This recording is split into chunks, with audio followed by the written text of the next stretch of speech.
bespoke radio for the masses. Headline edition, July 8, 1947. The Army Air Forces has announced that a flying disc has been found and is now in the possession of the Army. If the game is rigged, change the game. Game changer.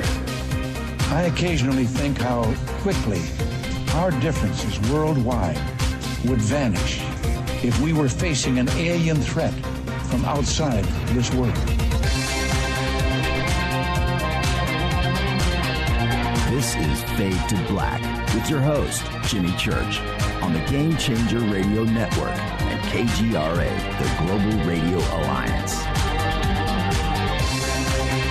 I need your help to get to the year 1985. You're listening to Fade to Black with Jimmy Church on the Game Changer Network. What up, what up, what up? How you doing? How you doing? How you doing? Fade to Black, bespoke radio for the masses. How you doing? It's Monday. Monday, September 12th. Yeah, it is the day after the 11th. 256 days into the new year, 110 days left. We are live from a bunker somewhere in downtown Burbank, California. I'd like to welcome everybody listening all around the world, all across the United States, hither and thither, to and fro, back and forth, up and down, east and west, north and south, far and near. This is Fade to Black for KJCR, the Game Changer Network, and KGRA, the Planets. I'm your oh-so-humble host, Jimmy Church. What is crackin'? Yeah, it's Monday. Back in the chair, feeling good. Fresh brewed French roast. Got a surprise call today from Walter. And he's like, dude, what are you doing? I said, what do you think I'm doing, man? It's Monday. I'm picking up 6 pounds of French roast for the bunker. Man, nothing like that fresh bean straight out of the bag into the grinder. God, man, so good. All right, I'm in a great mood. How you doing? Tonight we have very special guest. Dr. Bruce Goldberg is here. It's about time. Very excited to have the good doctor here with us. And the topic tonight is my most favorite of all, time travel. Some would say Egypt. They would say, Jimmy, I think it's well, could be. Göbekli Tepe. Jimmy, what about Göbek? Could be. They're all related. And tonight, we're going to connect those dots with Dr. Bruce. It's going to be great. And for those of us out there that have been listening to late night talk radio, alternative talk for the past couple of decades or longer, we all know Dr. Bruce Goldberg. We've been listening to him forever on Coast to Coast. And I think he's done, this is crazy, over 80 shows on Coast to Coast. And you need to really think about that number for a second. Over 80 shows on Coast. So we all love Dr. Goldberg. He is here with us tonight, and it's the first time I've ever had a chance to chat with him. So I've got my list of subjects to go through, and we will do all of it. And it's kind of funny. I was talking to Bruce a few minutes ago, and it was funny. He goes, well, let's do this, this, this, and this. I said, perfect. And let's do this, this, this, and this. He's like, perfect. I'm like, man, this is going to be the show of shows. So very excited about that tonight. And tomorrow night, we have a very special broadcast. Sid Rice is going to be here. And he is an author and a researcher that runs behind the fabric that we know of out here that's called reality. He stays out of the limelight, and he is one of the most educated, serious guys on the subject of history, lost history, alternative history, and he has written. Okay. When I first met Sid, he goes and he grabs some of his books, and he brings them to me. And they are encyclopedia-type books. They're a couple of inches thick. They have that hardcover leather binding, and there it is. And I'm like, what? And I flip open the first volume, and I'm going through it, and it's like I'm reading something that I would have written myself. In that, of course, I wouldn't write with that kind of quality, but it's the way that it's written and the subject and how it's done. And you know that I'm a very linear guy, right? And I love history. And here it is, man. He starts 4.5 billion years ago and goes through to today. And the volumes are extensive. They're comprehensive. They are incredible. But the amount of work and knowledge poured into these volumes is beyond belief. It's incredible. And Sid is an amazing guy. Now, he doesn't have a website. He doesn't. He publishes his own stuff. He doesn't sell it. He does it for the knowledge of man. He's an incredible person. And tomorrow night, for the first time, somebody that you've never heard of on purpose. And Sid Rice is here tomorrow night. It's going to be incredible. And then Wednesday night, Chuck Zukowski is back with us, and author Ben Mesrich is going to be here. And Ben has got a new book out, and it's called The 37th Parallel. And Ben is one of the most sought-after and popular authors in the world, as we know. But this time around, Ben started researching Chuck and what he has found on the 37th Parallel. We had Chuck on the show last year, and we actually got to hang out with Chuck in Roswell, too, by the way. And what the 37th Parallel represents across the United States and across the world, too, as well. Well, Ben, who wasn't really looking to do a book like this and jump into ufology like he did, but as he started researching Chuck's work on the 37th Parallel, the book got written. And Ben has been making the rounds on all of the mass media and morning shows and news and stuff across the country. And I was like, wow. So I gave Chuck a call, and I said, how's it going? He goes, man, it's out of control right now.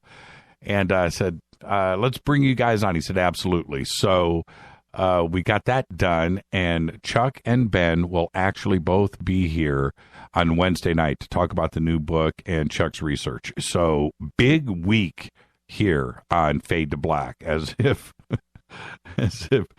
they're all big weeks, right? But this week is exceptional. And then, of course, Thursday night will be another Fader night with John Rappaport and his No More Fake Newsroom. You can follow me on Twitter right now at JChurchRadio. That's what you want to do. The sandbox where everybody hangs out every single night. Well, not everybody, because we have our chat rooms, but the sandbox is hashtag F2B. That's what you want to do. Come hang out with all of us. And, of course, hashtag F2BQ is questions in real time during the show for myself, for the guest. And tonight it's going to be Dr. Bruce Goldberg, and it's going to be all time travel all night long. Very, very much anticipated show. And now a couple of things really quick. This weekend, David Icke will be here in Los Angeles. He just did his show in New York City, which was a huge success. He did that this past Saturday. David is now here in Los Angeles for his show that's coming up this weekend. Tickets are still available. There are some left. You can go right now. Just click at jimmychurchradio.com. Click on the David Icke banner that is there and head over and get your tickets. Now, we will have a little Fader-Not section there. And, of course, we're going to be there with all of the Fader-Nots, and it's going to be amazing. This is a full-on 10 o'clock in the morning until 10 o'clock at night event. Think about what I just said. 12 hours of David Icke, 4 sections, 4 breaks, or 3 breaks, and a lunch. And it's going to be, I just can't wait. And I'm going to make all of you jealous, but we're going to have a little dinner party for a bunch of our close friends that are coming in for this show, that are coming in from around the country. And then we're all going to head down to Irvine the next morning at the crack of dawn to go see David Icke. And then, so please, go get your tickets and come and hang out with us. And if you're a Fade or Not, and you're going to be there, let us know, okay? Let us know. And we'll see if we can get you into the group seating. I know Rita's going, what are you doing? What are you doing? You know what? I can do whatever I want. So if you're listening to my voice, you're going to go to Ike, send me an email, shoot Rita an email. We're going to get a head count because we're going to get the velvet ropes, and we're going to rope off a section at David Icke for all of us, okay? And I will sit with you. Let's do this. I can't, I'd be remiss. Then the next weekend, he's going to be in San Francisco on the 24th at the Craneway, a huge outdoor amphitheater. That's going on up there on the 24th, and tickets are also available for that. I wish we could make it up there for that. We can't. I will be hosting Coast to Coast that weekend on the 23rd and 24th. So I can't make it up to the Craneway. But you guys go up there and have a good time, too, as well. Everybody in San Francisco, hear my voice. There you go. Go and get your tickets. I think we're going to give away a pair of tickets. No, I know that we are. This Thursday on Fader Night, we'll give away a pair of tickets to the Los Angeles show. If you can make it, then get ready, and I'll give away those tickets on Thursday night. Also, I think... And I'm saying I think I've also got a pair of tickets for San Francisco, too, as well, for the 24th. So we'll give away those tickets. All right? Where am I? Life Change Tea. I got an email right before the show saying that Life Change Tea is selling out of the two products that I've been talking about the most, Allison C., and what's the other one? And pine bark extract. There you go, man. I'm glad to hear that. Ronnie McMullen and I spoke earlier today, and he will be on the show with us next week. Life Change Tea. It is the product that everybody in our family and our friends and the team here at Fade to Black, we're all on the Life Change Tea program. Get yours now. Just go to jimmychurchradio.com, click on the banner, head over to getthetea.com, use the promo code Jimmy. You'll get either on the phone or online, it doesn't matter, and you're going to get free shipping on your order. Change your life, support the show, getthetea.com. Studio Dome, the Fade or Not special, hard shell case packed with a portable stereo Bluetooth sound system. Sounds amazing. And I say it all the time, take your Van Halen with you. Featuring the new TWS, or true wireless stereo technology. It is stereo Bluetooth, people. Stereo Bluetooth. You've never heard anything like this. And you get 2 speakers, power cables, hard shell case, $129. Use the promo code JCRTWS when you order. 60% off the normal price at $399. And you're going to get free shipping. Let's get the show cracking. Excited, Dr. Bruce Goldberg. Happy birthday to Neil Peart. Yeah, Rush's drummer. 64 years old. Neil. Man, didn't he just retire again? Hans Zimmer today is 59. Our dead guy's birthday today is the one and only Barry White. 1944 to 2003, died at the age of 58. 3-time Grammy Award winner, had that voice. You are the first, the last, and my everything. That's right, Barry White. Oh, man. Remember his band, the Love Unlimited Orchestra? Oh, man. What was that other song? Can't Get Enough of Your Love, Babe. While undergoing dialysis and awaiting a kidney transplant back in May 2003, he suffered a stroke, which forced him to retire from public life. And at 9:30 a.m. on July 4th, 2003, he died at Cedar-Sinai Medical Center right here in Los Angeles, California. Happy birthday, to the one and only Barry White. On this day in history, it's a big day. In 1940, the Lascaux cave paintings were discovered in France. In 1940, you would thunk that they knew about those a long time before that. But the discovery was made in 1940. Man, 15,000, 20,000-year-old paintings. And in my opinion, still some of the greatest artwork ever in the history of mankind. And it was done 20,000 years ago right there in France. Fader fact. During the Cold War, the United States military misplaced at least 8 nuclear weapons permanently. They lost them, and they have never been found. That is a Fader fact. Tonight, very special guest, Dr. Bruce Goldberg. I do want to remind everybody, it is a time travel night. We're going to time travel straight into tomorrow when we have author Sid Rice here. Wednesday, Chuck Zukowski and Ben Mesrich are going to be here. Thursday night is another Fader night with John Rappaport in his No More Fake newsroom. All right, open lines will be on Thursday night, and if I have the time tonight, I will open up the phone lines for Dr. Goldberg, 323-825-5045. Now, got to talk about this. This show, for those that have never been here before, this show is never about politics. But it is certainly about the conspiracy of politics. And, okay, check this out. I get it. So the news that everyone wants to talk about is Hillary. Hillary passing out, right? Oh, man, I've seen the memes today, and I've seen the emails, and I get it.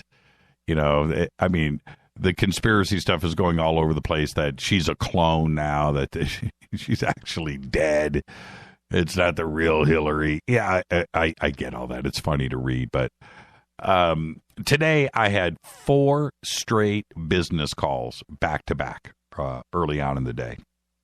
And, you know, speaking about business, it's Monday. And the only thing that these business calls wanted to talk about was Hillary. Hey, so Jimmy, what do you think about Hillary, man, passing out? I was like, really? Okay, and it went on 4 calls in a row, talked about Hillary. Now, I've seen the video, and she didn't look good, and she obviously passed out. And it's not about Hillary. Okay, let me get this straight. And it's not really so much about her health. It's about what really is going on. Because much has been made about both Hillary and Donald's health, right?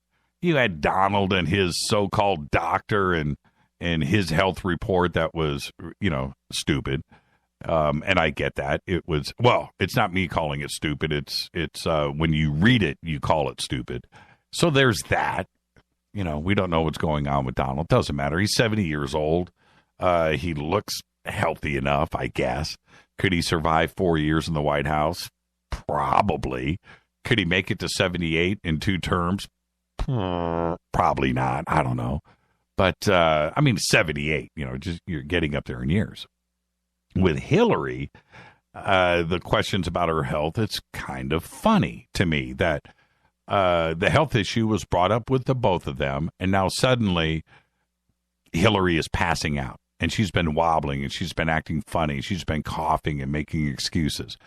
I see all of it, and I get the concern, and it's the way that the mass media has been treating it for both of them, right? And now suddenly health is an issue, and it's interesting because November is right around the corner, man. We are right on the brink of not only debates, but the vote, the actual election itself. So when I talk about the conspiracy of things, it's obvious that this is the craziest election year that the world has ever seen, not only the United States, but just the world in general. So we have that, right? It's crazy. But if there is something going on, what could possibly What could possibly make this just one step further into the craziness? What would do? How about one of these candidates dropping out? How about both of them? We all know, and it doesn't matter who you are, which candidate you are for or not, or either.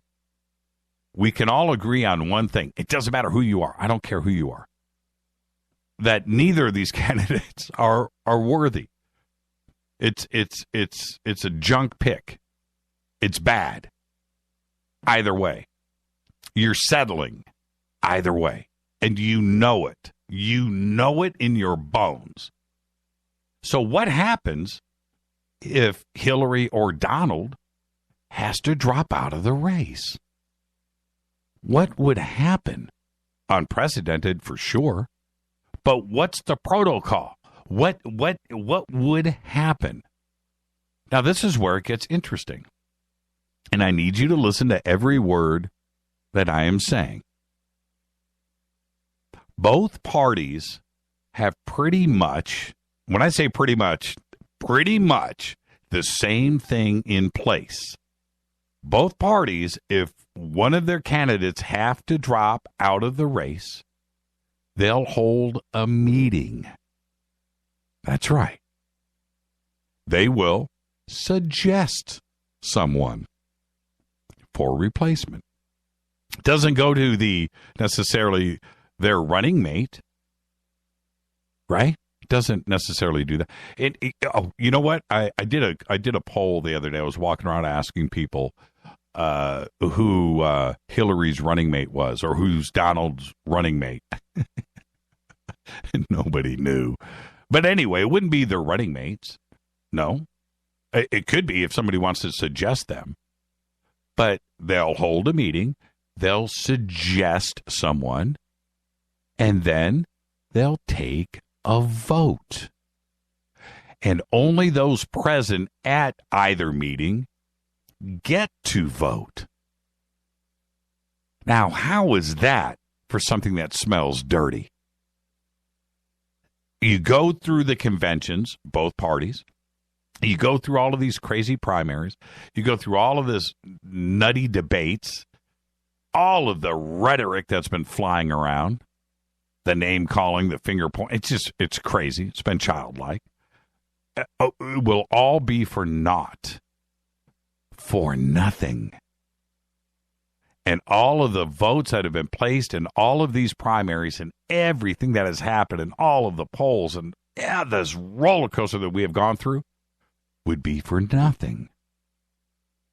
And then the DNC, the RNC, whatever, boom, vote for just some other candidate, and that'll be the election. And that's what would happen. Now, could it possibly, in your wildest dreams, is this a possibility? It certainly is. It is a real possibility. And I've been looking for the angle on the conspiracy side of all of this with my polluted mind on where this could possibly go next. How do we go to the next step of crazy? And now we've got this scenario playing out. Now let's back off of this before I get everybody all freaked out. Let's back off of this for a second. Could Hillary's passing out just been that? Pneumonia, overworked, underhydrated, overheated, humidity, not eating right, on the campaign trail, working too hard, not getting enough sleep, drive, push, and then just got to the edge and collapsed. And then all you need to do is cool your body down, take a cold shower, a couple of IVs in the arm, get rehydrated, get some sleep, take some drugs, and then all is good. Could it just be just that? Could be. It could be absolutely nothing. Or is there more to it? Now, I don't know. I honestly don't know. I am going to, in this case, I'm going to go against the media. well, I'm always against the media, but in this case, I'm going to go against the media, that there probably isn't anything really wrong with her health-wise. Why? Because I've done the same thing. I've worked really hard. I've been out in the sun all day. I've had lack of sleep, wasn't hydrated right, and nearly lost my mind, right? You go into that zone. There have been people around me at Contact in the Desert when it was 120 degrees, 115 degrees, and you guys saw me go to the edge. Lack of sleep, we're partying, we're doing this, we're working, walking, and man, I went right there. So I get what it is like to overheat, humidity, going too far, not hydrating right, not cooling down, and what happens to your body just quite frankly shuts down. So could it be that? I think that it is. And it pains me to say that about Hillary because I'm not a supporter. I'm just trying to go against the grain here because I just don't. I think it's being played up in the wrong direction. Okay, but then on the other side of the fence, we have Trump, and we have Trump with the bogus medical report from his doctor that was submitted, and he's 70. And is there something hiding with him? Well, we don't know anything about Trump, his tax returns and how he runs his life and his medical and his history. It's all a big secret. We don't know anything about Donald. Okay, so could there be something that's hidden there? The one thing that I have found critically true with both of them, and this is where the conspiracy runs deep, is we know less about these two candidates than ever before. Hillary and her dark past, Donald and his, right? We know nothing. And we're actually willing to go and vote one of these two into the Oval Office. It's one of the scariest times ever. And I don't know. We're going to talk to Dr. Goldberg about this. He's going to be here in 60 seconds. I don't know what the future is over these next 4 years, these next 8 years. I don't know. I wish we had a crystal ball. I wish we could figure out what's going to happen in these next 60 days. I don't know. This is Fade to Black. I'm your host, Jimmy Church. Tonight, our guest is the one and only Dr. Bruce Goldberg. It's time travel all night tonight. My favorite subject. And he's right here. He's in the batter's box. Email is jimmy@jimmychurchradio.com. You can follow me on Twitter @jchurchradio. Hashtag F2B is the sandbox. Stay right there. This is Bespoke Radio for the masses on the Game Changer Network and KGRA, The Planet. I'll be right back.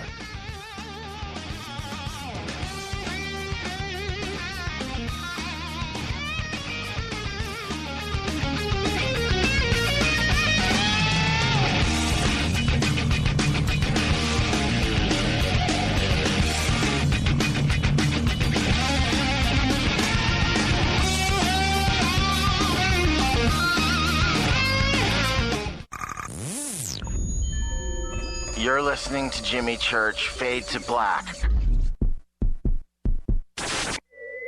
Fade to Black will now pause for alien identification. The station that talks the net. KGRA Radio. What's up, revolutionaries? It's me, Jimmy Church. Do you have an IRS or state tax issue? Well, I did, and I called national tax experts. My problems were fixed, done, fini, and man, I gotta tell you, it was a relief. National Tax Experts are a recognized tax office that services clients in all 50 states. It doesn't matter where you live. Give them a call. I'm telling you, they take the time to understand each and every client's individual financial status as well as their financial goals. And that's exactly what you need, my brother, when you're taking on the evil 3-letter. So, seriously. Give them a call today at 1-877-909-5444. Again, 1-877-909-5444. Or go check out their website, www.nattaxexperts.com. That's NATTAXEXPERTS.com. Tell them Jimmy sent you. Hi, folks. In a world of GMO, genetically modified organisms, that is, chemicals, processed foods, and a healthcare system that's unraveling like a cheap suit, it's time to prepare. God created herbs, and herbs help man. Our body can heal itself, just sometimes we need assistance. You need some help? GetTheTea.com. That's GetTheTea.com. Our mild detox is quite powerful with its unique blend of 8 different herbs. And if you're looking for more, our non-GMO supplements will help you with different needs you might have. Health should be a top priority. Take care of your health naturally. Log on to GetTheTea.com. That's GetTheTea.com. Give your body a treat. Let the herbs do their thing naturally. Read all the testimonies on the website, GetTheTea.com. That's GetTheTea.com. Sickness and viruses are like intruders, and herbs are like warriors. Let the tea work for you. That's GetTheTea.com. 9 out of 10 geneticists agree. Fade to Black is not your father's radio show on the Game Changer Radio Network and KGRA, The Planet. Hi, this is Chase Klutsky with Fate Magazine Radio, and you're listening to Jimmy Church and Fade to Black on the Game Changer Network and the KGRA digital broadcast station, where the Fade or Nots rock. Hi, this is Rob Reiner from Anvil, and you're listening to JimmyChurchRadio.com. What's up? I'm Chris. What up? This is Kyle Massey, and you're listening to Jimmy Church Radio.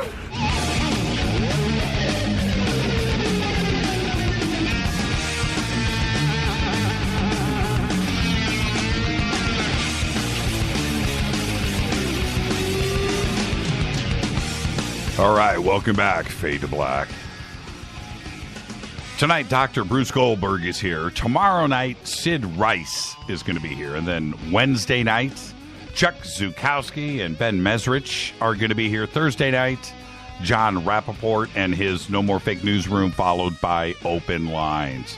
But tonight, finally, Dr. Bruce Goldberg is here. And he holds a BA degree in biology and chemistry. He's a doctor of dental surgery from the University of Maryland School of Dentistry and has a master's degree in counseling psychology. He is the author of 21 best-selling and award-winning books, including Past Lives, Future Lives, and The Search for Grace, which was made into a movie, by the way, with CBS, and he was the consultant on that film. Dr. Goldberg has appeared on Oprah, Regis, Jerry Springer, Montel, CNN, CBS, CBS News, NBC, ABC, Fox, CNBC, the History Channel, and, of course, over 90 shows. I think it's not 80 or 90. We're going to ask him in a second on Coast to Coast AM.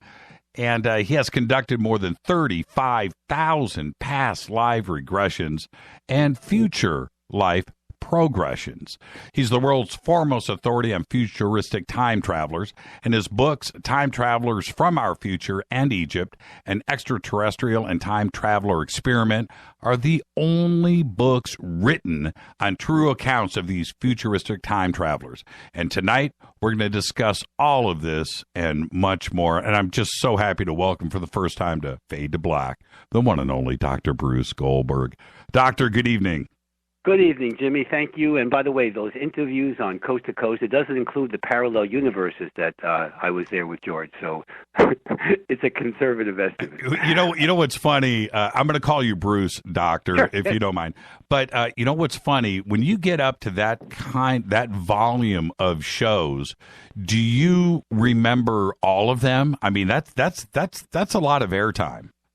Well, I don't remember all the callers that call in. I do remember the topics, and I do remember the rather pleasurable experience with George, who is like my best friend in the media. I do recall, so I do recall the shows. I mean, people will ask me about, obviously if a caller called in at, 1:52 a.m. On March 13th of 5 years ago, I'm not going to remember the caller necessarily unless it was something significant.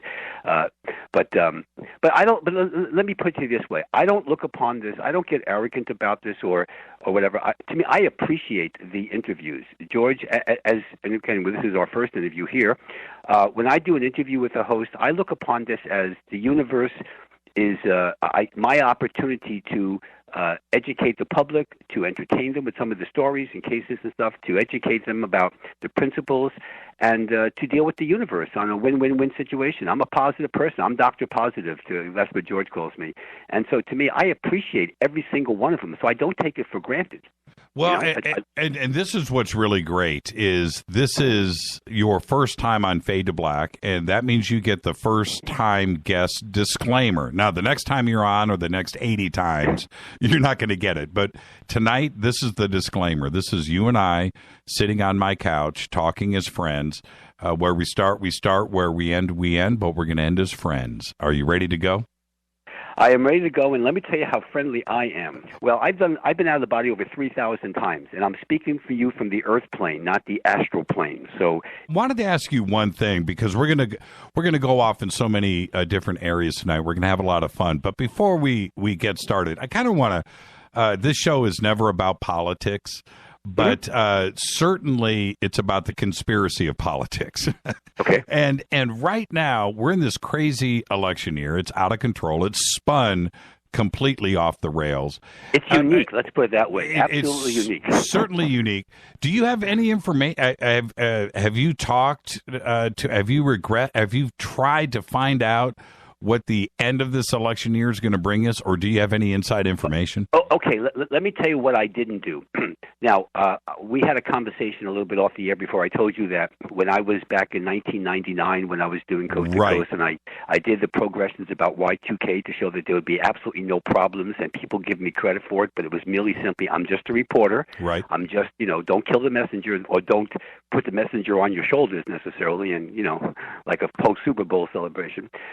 Okay, now as far as the elections are concerned, I never do that, and I'll tell you why. First of all, because of my work with Coast and other shows and other conspiracy-type shows, I'm sure my file with the CIA and the FBI is rather thick. Yes. Okay. No doubt. Okay. All right. So if I did the election thing and my patients progressed into the future, or I did it myself, it would be accurate.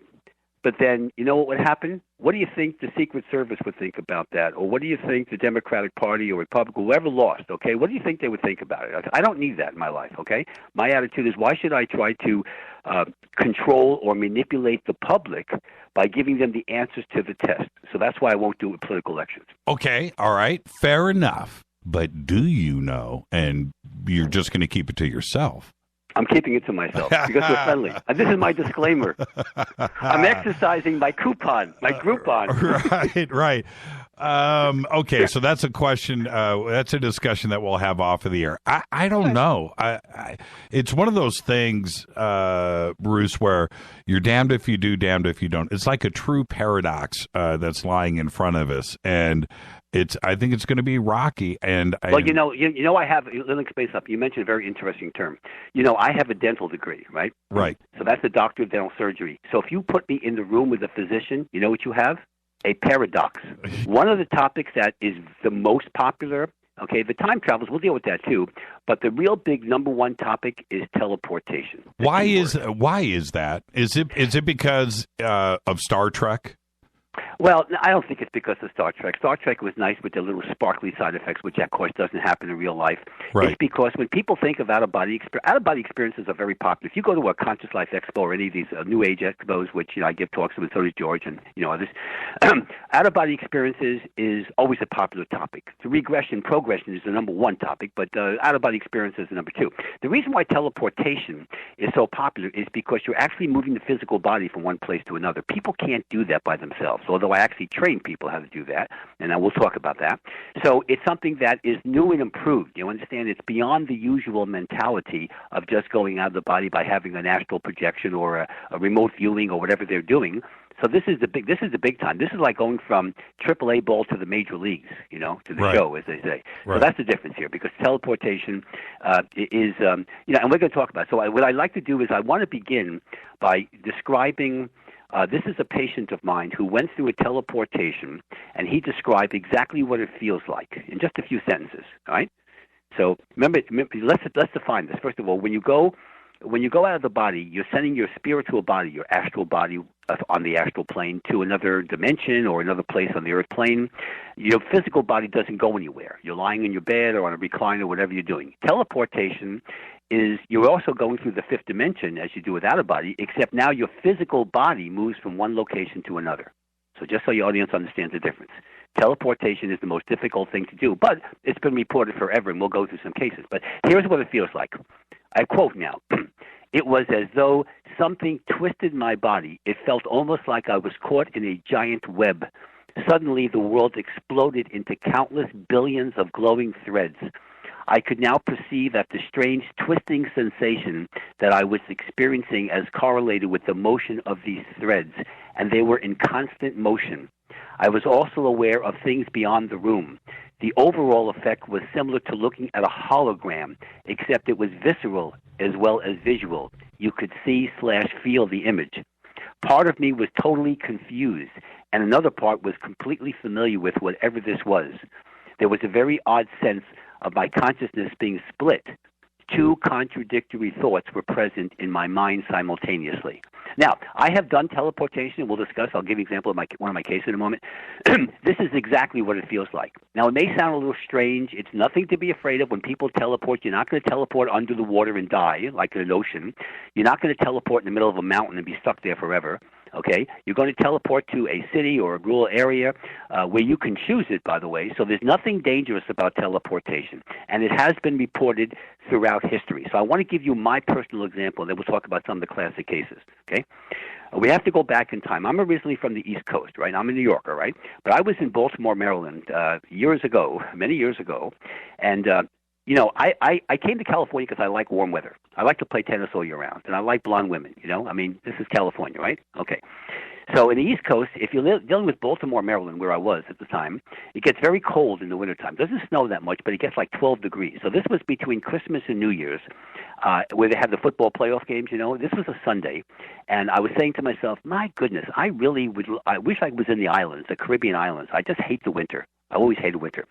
So I decided, I said, wait a minute, I have to be here Monday morning. This is Sunday now. I have to be there Monday morning because I have new patients coming in, but I've got the day to kill. So why don't I just teleport to Jamaica? Okay. So at the time I had 3 miniature schnauzers, Karma, Phoenix, and Alpha. Okay, now I just have Karma the third. It's a different generation. I've got two. I've got two miniature schnauzers myself. Do you? Sure. Well, do. I have a black. I have a black one. I used to have salt and pepper and black. I have both. Okay. Well, the black ones are to me the fun ones. They tend to be a little smarter and a little bit more devious than the salt and peppers. But anyway, so I'm dressing now in my bathing suit. You understand? My dogs are looking at me like I'm really weird. It's the middle of the winter. Okay, I'm on my couch in my living room. It's dark outside. Okay, and I'm wearing my bathing suit. I got my little radio. I've got my little Zoris, my towel. You know, and I'm sitting there lying on the couch, and my dogs are giving me this cocked head look like, what's he doing? You know. The next thing I know, I'm on the beach in Montego Bay, okay? Gotcha. And I'm in an isolated part of the beach, and there's a brunette college student, like a woman in her early 20s or late teens, and she's sitting there, and I'm like 2 feet away from her. And she goes, where did you come from? And I said, well, I travel fast. Do you mind if I put my towel down? And she goes, yeah. So we spend the afternoon just getting acquainted, you know, having a good old time, swimming and talking about things. And she says to me, she goes, are you going to be in town long? And I said, actually, my flight leaves shortly. And she goes, well, if you're in town, it was late afternoon now, if you're in town, you know, I'm going to be here. I go here at the same time, the same place every time. So if you're here tomorrow afternoon, come on by, you know. And I said, okay. So meanwhile, the next thing I know, I'm back in Baltimore on my couch in my living room. Now my dogs are sitting there greeting me. You know how you're gone away for 5 minutes, or in this case 4 hours. You know, they go crazy, right? Right. So you say, well, how do you know this wasn't just a dream, an out-of-body experience, you know, a fantasy, whatever? Here's why you don't know that. I've been involved in hypnosis for a long time. There's certain things you cannot do in hypnosis. One of them is you can't make a suntan on your body in the middle of the winter in Baltimore. I don't think so. Right. So I looked at, first of all, I had sand in my sneakers, or my little Zoris there, you know. My bathing suit was wet. My towel was wet. Okay, where does the sand come from? And secondly, I have a full-length mirror in the living room. I look at it, and I have a suntan. Okay, you can't do that unless the physical body moves. Okay, so that's an example. Now, let me show you a serious one that show you how you can actually use these techniques. I don't take credit for this, but you can actually sometimes even save a life. There's a woman, and I report this case in the Exploring the Fifth Dimension book. I call her Vivian, not her real name. I worked with her with out-of-body experiences and teleportation training. And so one afternoon, so I had already worked with her several times. So one afternoon, she's in her car with her very physically abusive a-hole boyfriend. And they got into an argument on the freeway here in Los Angeles. And what he did was, he was such a creep, he opened up the door and pushed her out in the middle of the freeway. Okay? There's a car coming in the opposite direction about 80 miles an hour, and she twists her ankle so she can't even run, and this car is about to hit into her. So the only thing she thinks of is the post-hypnotic instructions I gave her when she was in my office, and she immediately just went blank, and the next thing you know, she teleported back to her living room couch with a sore ankle. Meanwhile, the boyfriend and the car going in the other direction witnessed her disappearing right before he was about to hit her. Wow. Okay? Wow. She's in her living room with a twisted ankle, which hurt. Right. Okay? Meanwhile, she's alive. Right. Nobody knew what happened. This was really freaky. Okay? And but of course, it saved her life. Literally, she would have died. 80 miles an hour, in the freeway. You're toast. Sure. So the good news about this is not only did she save her life then, but I worked with her with relationship issues. He was able to break up with the boyfriend, and about 6 months later, she met Mr. Right, and about a year later, they were married, and about another 8 months or 10 months later, they had their first child. So there's a happy ending to the story. So that's Vivian's case. It's extreme because she had to do this in a nanosecond. She didn't have a lot of time to go into techniques. She just simply, and again, the universe was with her. I mean, I can't take credit for this. The universe was with her. But I want to give you the most documented case. People say, well, teleportation, and by the way, when you teleport, you're entering into tear of the fabric of space-time. So forget about the Star Trek sparkles, okay? It doesn't happen, okay? Okay. You're in there 1 second, and not a second later, you're thousands of miles away. So this is the most documented case. I'm a scientist, so I don't play games. I deal with facts, and I am a metaphysician, yes, but I haven't forgotten my scientific training. So this is the most documented case of teleportation in history. We're going back to the evening of October 24th, 1593 in Mexico City. Now, Mexico City was at time owned by Spain. It was a colony, right? The soldiers in Mexico City had different uniforms and guns than the Spanish soldiers on the continent. Okay, so understand that. There's a difference here. Right. So in the middle of Mexico City, a Spanish soldier suddenly appears in the plaza in front of the palace out of nowhere. Okay, nobody knows where he came from. His uniform was the continent uniform, not this Mexican uniform, right? So the guards immediately go up to him and say, "Who are you?" And he was very nervous, and he said, "I tried to save him. I couldn't do it. He was killed." And they said, "Who was killed?" He said, "The governor." And he said, "What governor?" He said, "Don Gomez Perez das Maranas, who is the governor of Manila in the Philippines." Okay? And they said, "The Philippines? This is Mexico City." That's 9,000 miles away, by the way. Right. And by ship, it takes 2 months to go there in 1593. They said, "You're loco, man." So they arrested him, put him in jail. Not only did they interrogate him, so you have historical records by the police department, but also the Catholic Church was brought in because in those days they did exorcisms, right? Right. They thought he was possessed by a demon. So now the Catholic Church is involved.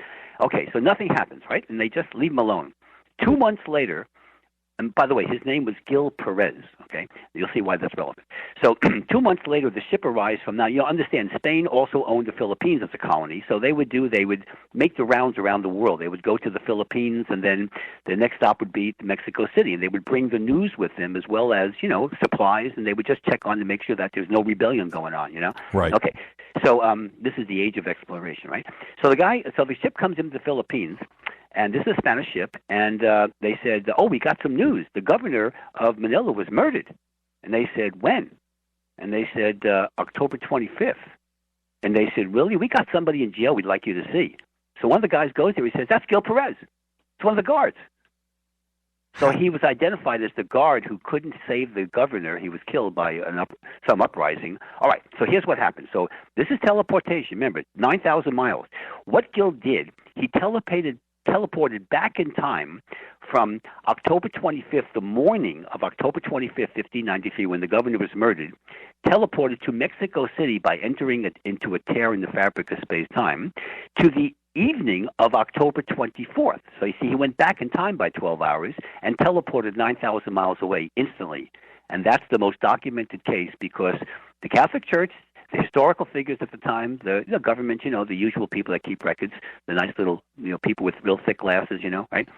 They're the ones that document Gil Perez's experience. That is the T word, folks, for teleportation, and that is by far the most documented case you'll ever see. Yeah, it is a fascinating case, one that I've looked into over the years, and it seems to be as documented as anything.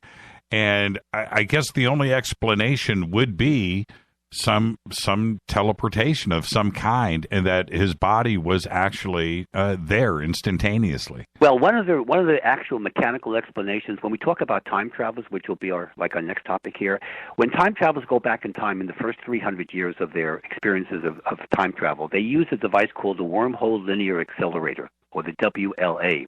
And what this does, and by the way, we have the mathematical models for that now. We actually know how to go back in time. We just don't have the ability to do it. We don't have the technical stuff. And I'll explain that as we go along. But so the Wormhole Linear Accelerator, when you go back in time, this is the old primitive technique of going back in time, you unfortunately, one of the side effects is to cause tears in the fabric of space-time. That's why you have unusual weather effects. Like when there's fish that fall from the sky and all these globs of red particles that come from the sky that nobody knows how that happens, right? Right.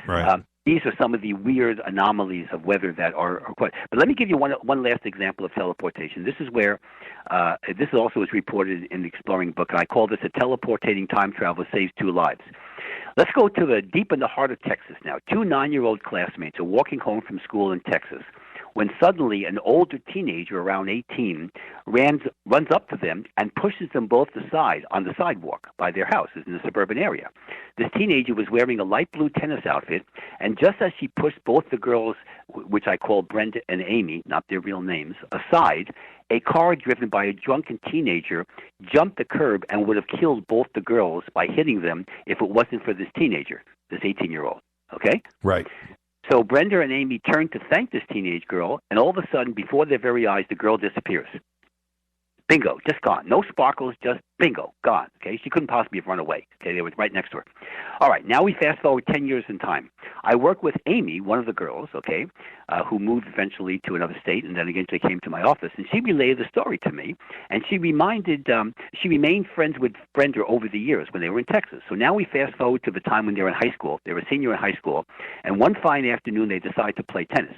So Amy picks up Brenda at her parents' home, and saw Brenda in the exact same blue tennis outfit worn by the teenager who saved both their lives 10 years earlier. Really? Brenda tells Amy, now listen where it gets heavy now. Brenda tells Amy that she blacked out for a short time earlier that day and had a dream that she saved the lives of 2 younger girls. Okay?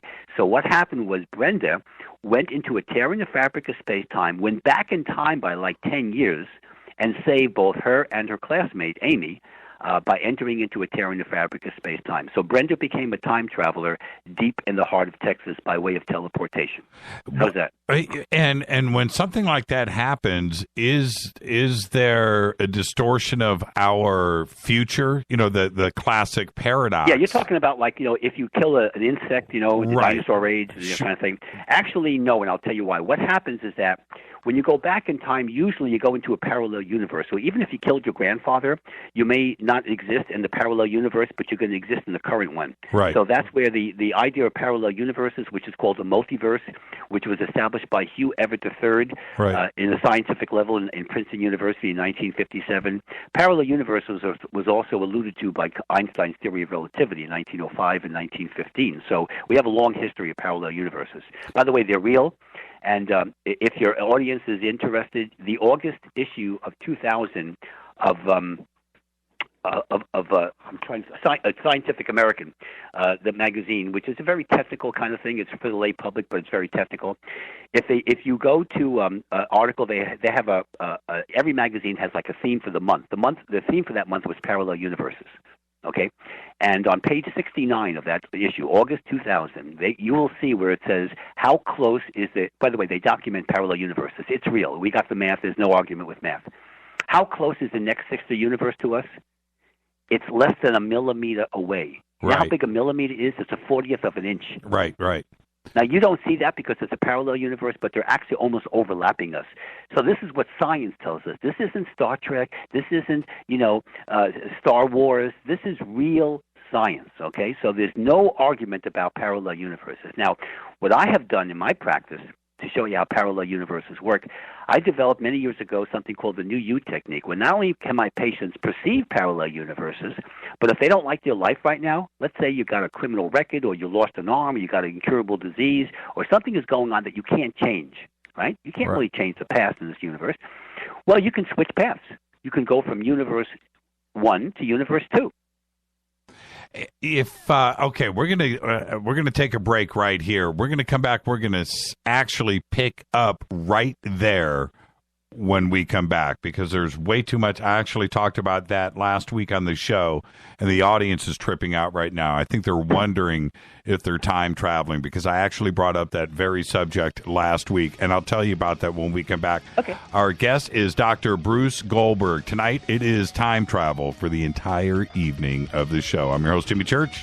I'll be right back right after this short break. Stay with us.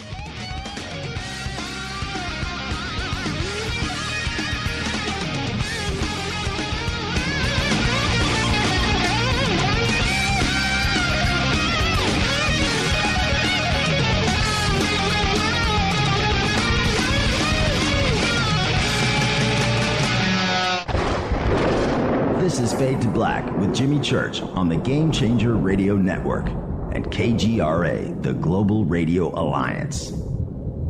The station that talks the net. KGRA Radio. Hello, I'm Kathleen. You're listening to my main man, Jimmy Church, on jimmychurchradio.com.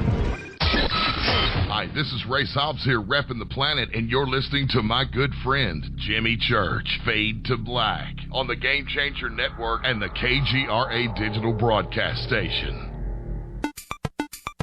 Fade or not, things are never what they seem. For the past century, forbidden subjects such as UFOs, backward engineering, human abductions, secret space programs, underground bases, suppressed free energy devices, and other fantastic notions have tested the human mind, forcing it to decipher fact from fiction.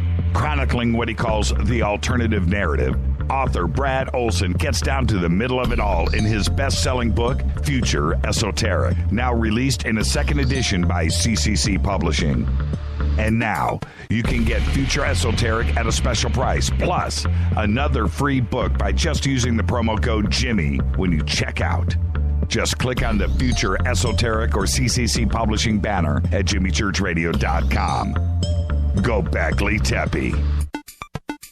Uncertainty has become the talking point when it comes to financial markets. One thing is becoming certain: safe haven assets. Hard assets are now becoming the choice of informed investors. The most recognized and valued hard asset is gold. The highest performing asset this year is gold. Trust gold to protect and grow your IRA or 401k. Central banks and billionaires are doing the same thing. Choose a more stable asset that has tremendous upside potential. As these uncertain times threaten the markets, your decision to reduce your exposure to these markets before further negative effects to your portfolio would be well timed. Call 1-800-GOLD-IRA to transfer your existing IRA into an actual physical gold and silver IRA. American Bullion is the pioneer of gold IRAs. They handle all the details for you. Call 1-800-GOLD-IRA to get prepared. Start protecting and growing your IRA and 401k before the next crash. American Bullion. 1-800-GOLD-IRA.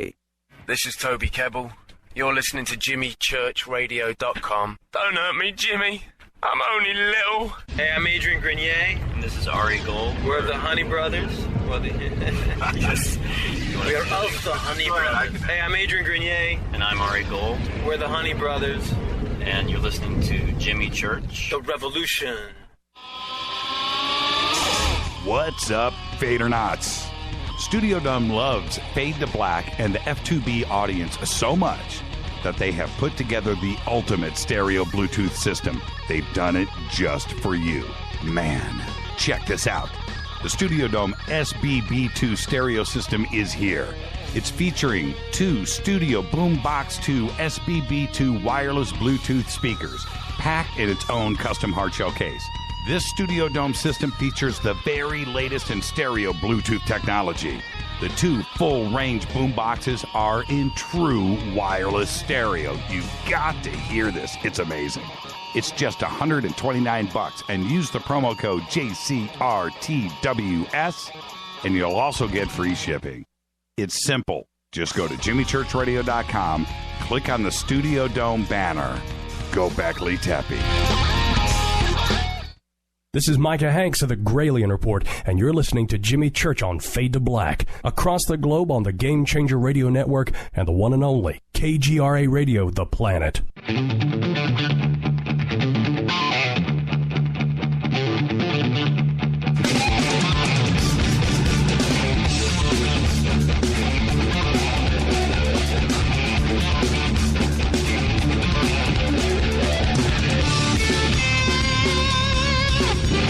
All right, welcome back to Fade to Black. Tonight, Dr. Bruce Goldberg is with us, talking time travel all night. Tomorrow night, author Sid Rice is going to be here. Wednesday night, it is Chuck Zukowski and Ben Mesrich are going to be here, and Ben's new book, The 37th Parallel.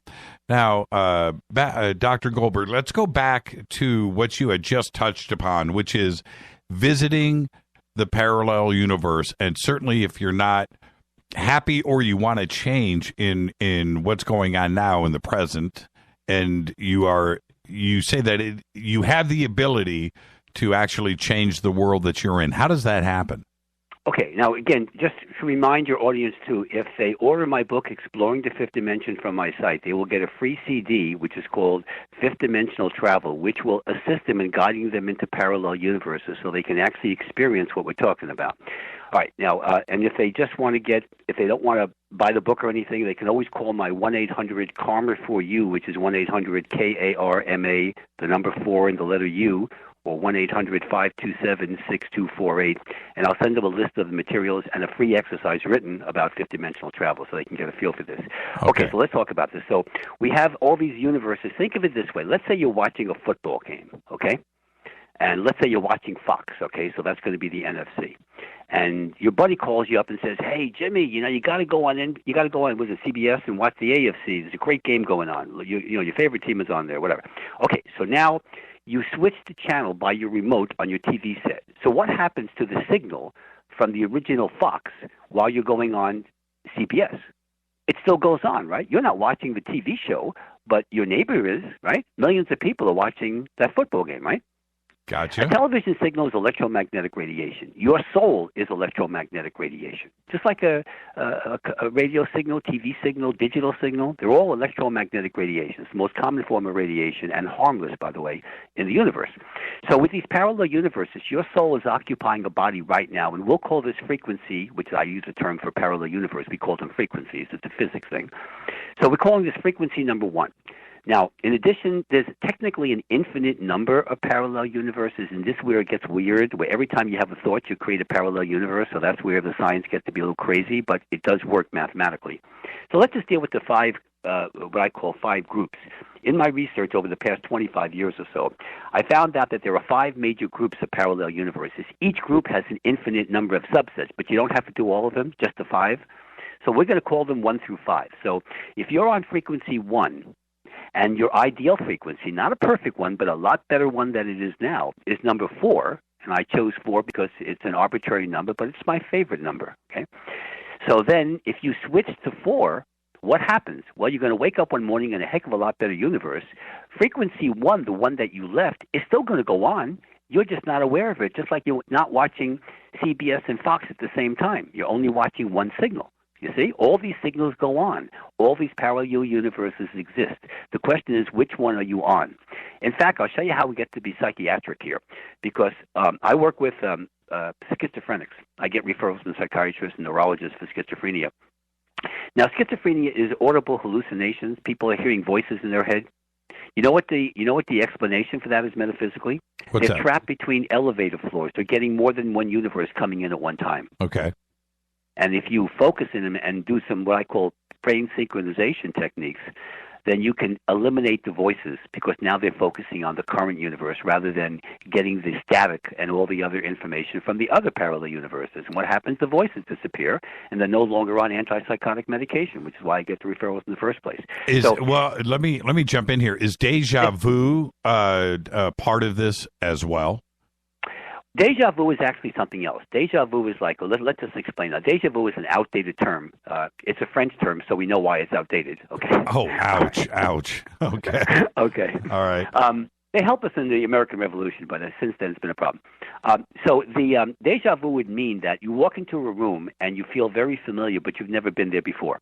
Okay, so you say you recognize the curtains, you recognize the rug or furniture or something, or some portrait or something, and that was the old term. Okay, so here's an example of where my work comes in. Now I'm the one, and I'm taking credit for this because it's in the literature, folks. You can check it out.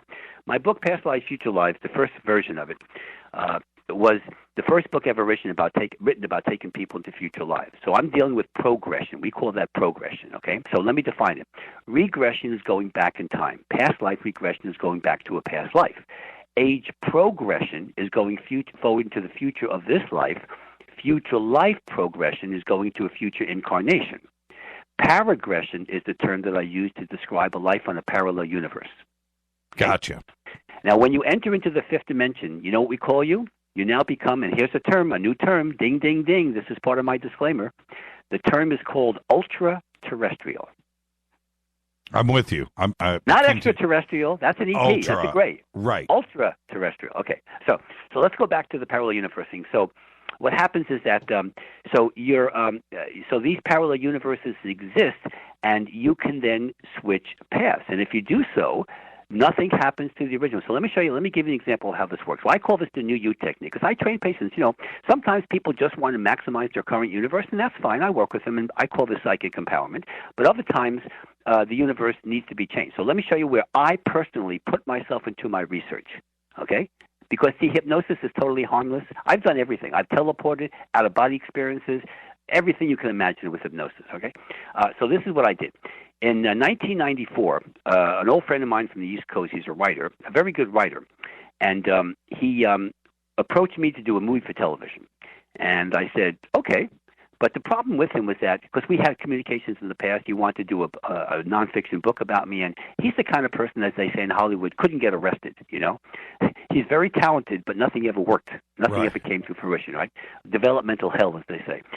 So I said, look, his name is Alex. So I said, Alex, look, you know, if you want me to meet with me about a movie for television, unless you've got a producer that has credits, we don't have a meeting, okay? My time is valuable. So he says, oh, I have a producer. So he gives me the person's name, this woman's name, and I check her out, and she's got a lot of credits. And I said, okay, we got a meeting.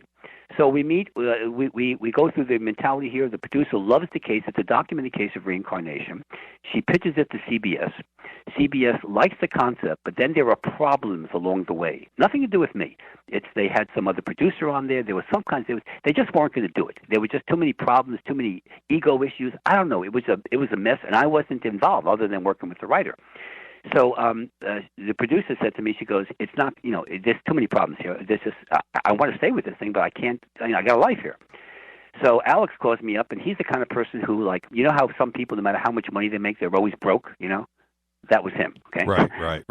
So he wants this thing to air, because if it airs, he's going to make a lot of money, and he's also going to go to projects. So he said, I don't know what to do. And I said, I will fix it. So he says, wait a minute, the network doesn't want to hear from you.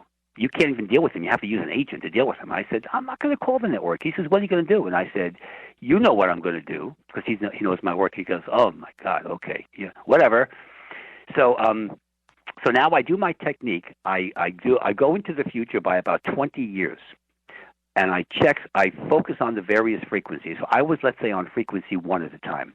On frequency 4, not only did the movie air, but a lot of other things personally as well as professionally was going to happen to me that I had no control over. These would be women I'd meet. This would be speaking engagements, other kinds of things that very detailed. Okay, I mean, I know what I'm doing here. I'm an expert here.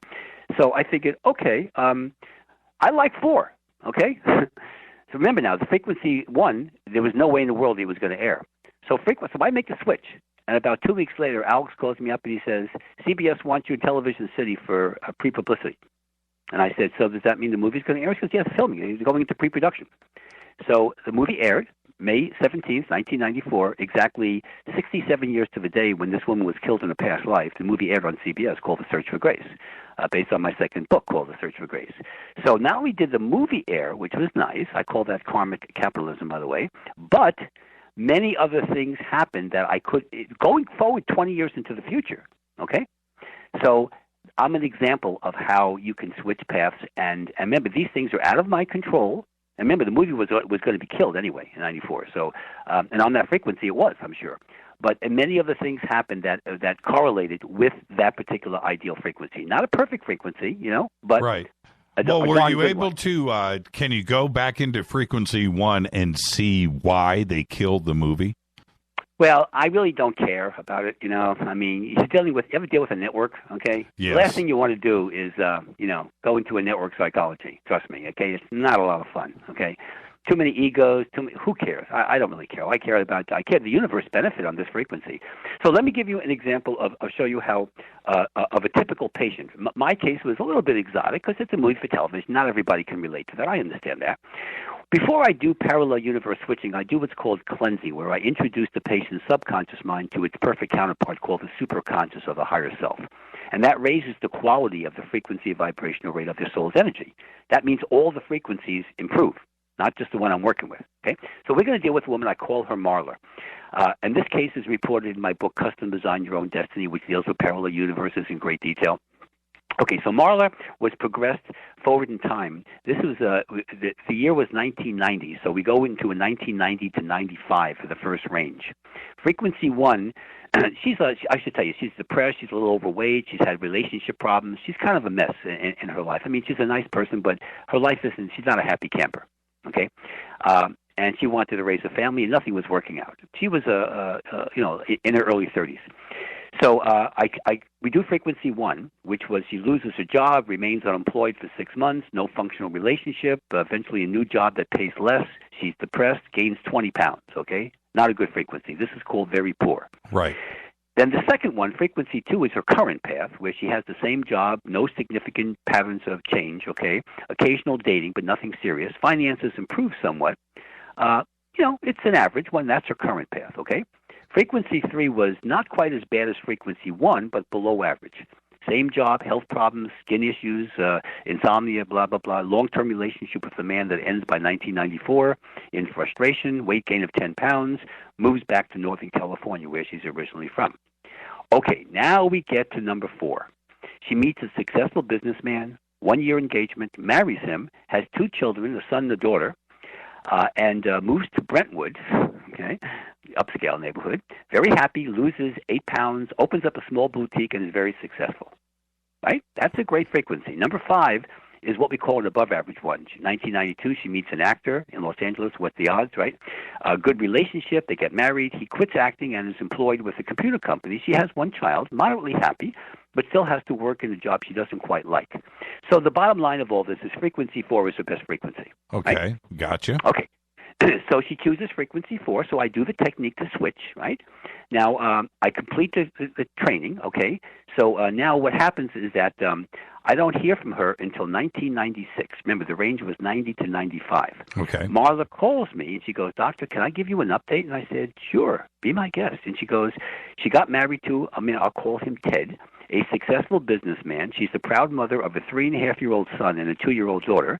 She lives in Brentwood and owns a small boutique that is doing quite well. She got the ideal frequency, you see. So this is how you can change. The other ones are still going on, except they're not relevant to her. So who cares about the other frequencies? Now, when you do things like switching, remember now, in parallel universes, not to depress people out there, but there are parallel universes where the British win the American Revolutionary War and kill George Washington. There's a parallel universe where Hitler wins World War II and develops ET technology, the atomic bomb, etc. There's a parallel universe where Joshua is defeated in the Battle of Jericho, and there's no Israel, okay? And there's a parallel universe where a comet hits the Earth in 1999, as predicted by Nostradamus, by the way, and many millions of people die in a nuclear winter. That didn't happen in this universe, but it does happen in other ones, okay? So, but now I want to compare. This is a topic you're not going to get from other people. Okay? Well, hold on. We got to pump the brakes right there for a second. Okay. 2 weeks ago, I had a get-together over at my house, and you, not by name, by the way, but you were talked about in a conversation about this very subject. And we couldn't remember, and I might have even brought it up myself. We couldn't remember specifically who had this technique, but the technique itself was spoken about. And then here I am 2 weeks later doing this show with you on it, and we didn't know who we were talking about then. Are you following where I'm going I got with this? it. And now you have a name. It's called the New You Technique. Now, and the person behind it is Dr. Bruce Goldberg. Yeah. Now, how do you explain? I'm kind of tripping right now. And okay, this is a Jungian explanation. It's called a synchronicity. It's called meaningful occurrences without apparent cause. And what this means, and I'm not trying to brag about this. This is not. I don't have ego issues here. What this means is that you were supposed to have me on because I never heard of you before. I'm being honest. Okay, I'm not trying to embarrass you. I couldn't Doctor, I couldn't remember who you were. Okay. Okay. Do you follow? Okay. All right. So this is a mutual. Right, because you would have known my name. You would have said, "Isn't that Dr. Bruce Goldberg is on Coast to Coast?" Because I talk about this with George. I talk about these cases a lot with George over the years. Okay. Right. So my point is that the universe was hooking us up together because it's about time that you and I and your disclaimer that we have a little mano and mano here. So that's the mentality here. But I want to talk about so it's called the New You Technique, and that's what's called switching parallel universes. Now I want to separate something because this becomes really kind of fun. Well, okay. I'm not going to let you get away from that. I had a second point that I wanted to make, and that is, are you happy, Dr. Goldberg, with where the universe that you are in right now? And if you chose to go, right or left, right, and leave us, then this Dr. Goldberg that I am speaking to now, and you're gone. You want to go and do something else, which I understand. What happens with the you in the now that we are experiencing? Well, I have already perceived frequencies 1 through 5, and this is number 4. It's just an artificial classification. I know it's on the other frequencies. Right. And let me tell you, I'm having a lot of fun.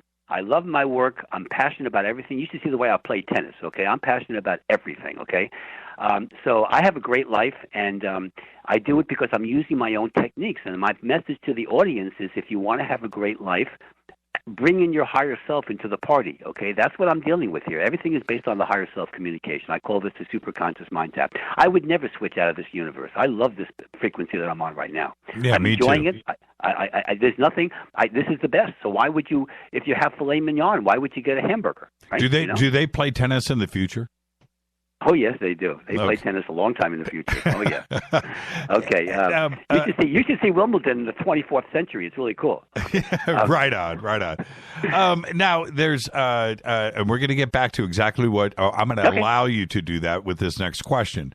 The time travel in of itself, that technology doesn't get invented until 3050, and I want to visit that. But how does that affect time travel in the past? If it's invented in 3050, can't they take that ability and that technology back in this timeline and then bring that technology before where we are now?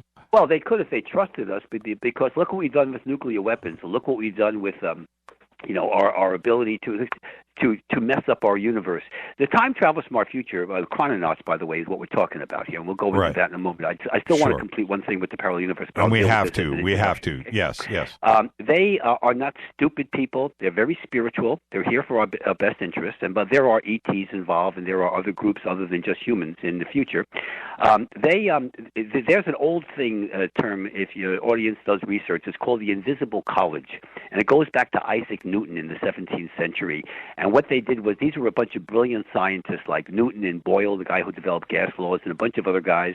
And they got together, and Francis Bacon was a part of that too, and others. And they got together and said, we have all this technology, all this knowledge of, we don't know where they got the knowledge from. And they said, we're going to release it when society's ready for it. They won't kill each other and blow each other up, okay? Right. So their answer is, yes, of course they could give us time travel right now, but the problem is they don't trust our governments and our civilization to handle it well, other than using it, misusing it, playing games, and causing problems in the rift of time. You can do a lot of damage with time travel. if you mess around, you can alter paths, and even though they're parallel universe, you can still cause problems. Okay, this is like giving a kid a loaded gun. So they won't do it. They obviously don't need my permission. I mean, I'm in the 21st century. Okay, I'm 1,000 years away from them. They decided that we're not going to give people time travel, at least the mechanism how to do it in the 21st century. Well, they've certainly, this is my opinion, and I know that you share at least part of this with my view, is that something has been shared in the past, whether it is Egypt. Well, I gave you an example of teleportation. Some people spontaneously can do time travel. They can teleport, like the Gil Perez, going back in time by 12 hours. And there are people that, when you enter into a tear in the fabric of space-time, most of which are created by time travelers, so therefore people can time travel. We just don't have the machines or the wormhole linear accelerators. You see, the wormhole linear accelerator requires with matter with negative mass. It requires exotic matter, which has negative mass. We don't have negative mass. You have matter and you weigh it. It has weight. Okay, you got to have negative mass. Now in CERN in Switzerland, they're using super colliders to try to create exotic matter. And it's very nice, but it's not going to happen for 1,000 years, no matter how much they try, no matter how much money they put into it. It just ain't going to happen, okay? So you got to have exotic matter. You got to have a lot of things. You got to be able to enlarge wormholes to classic size. There's a lot of techniques involved. And we know, by the way, all the math. And let me just educate the audience as to the I'm not going to go into the math, but let me just show you what happened. Do you remember the movie Contact? Yes. Okay, all right. Well, Carl Sagan wrote a novel, Contact. It was made into a feature film with Jodie Foster about 15 years ago or something like that. Mm-hmm.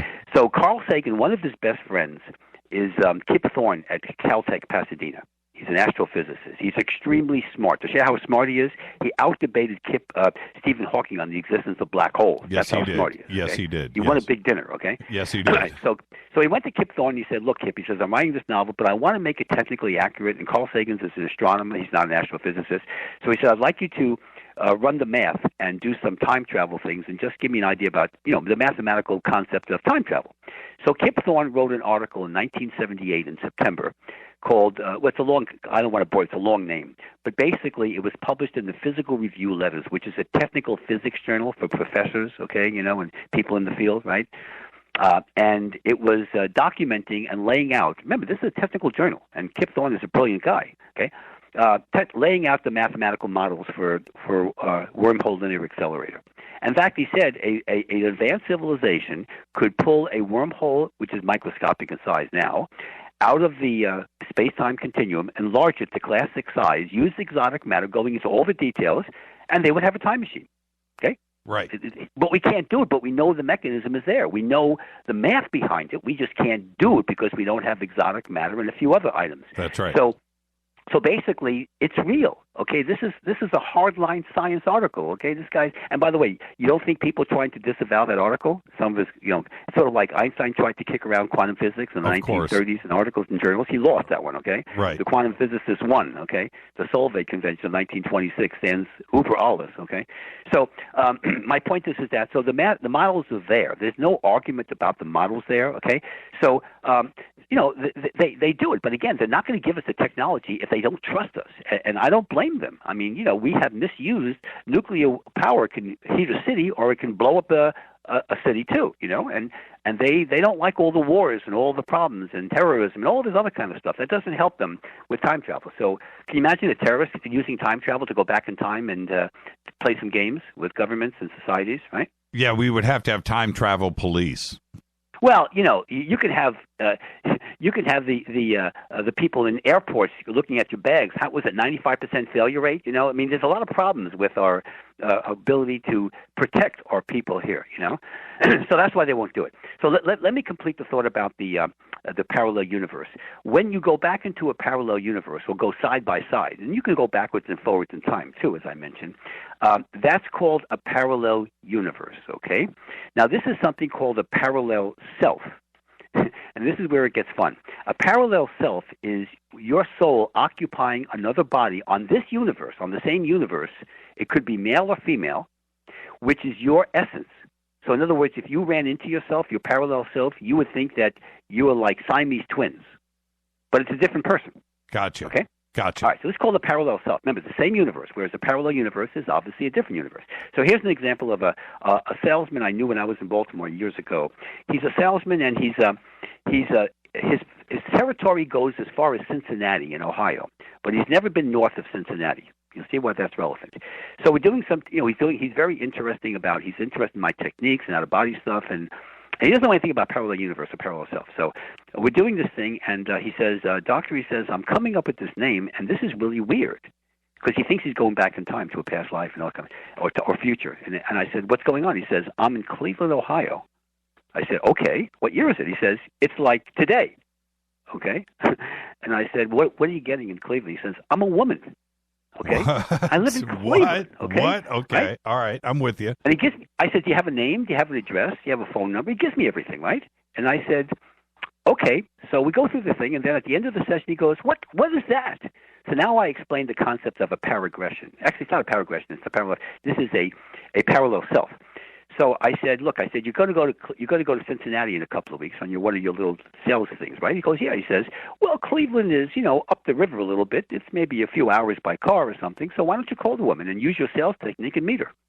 Schmooze her, okay? You're a salesman. Do your job. He says, really? And I said, yeah. Tell me what happens.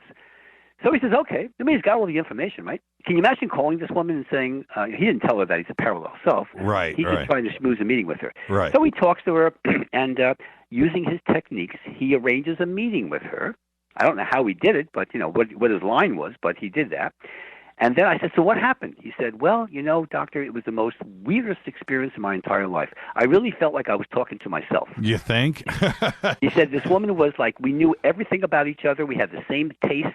It was like reading each other's databases, okay? She goes, this woman really, she kind of got freaky. She goes, who are you, Well, then he didn't really want to tell her what my thing was. He figured she would just throw him out and just call the police or something. Okay, so doctor, doctor, I got to do a hard network break right here. Sure. So let's hold it right there.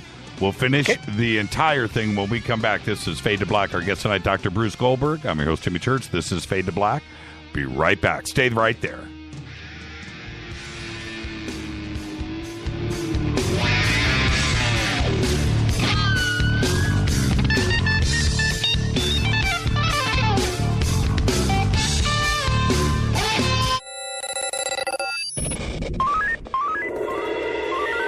Way out here, we listen to Jimmy Church.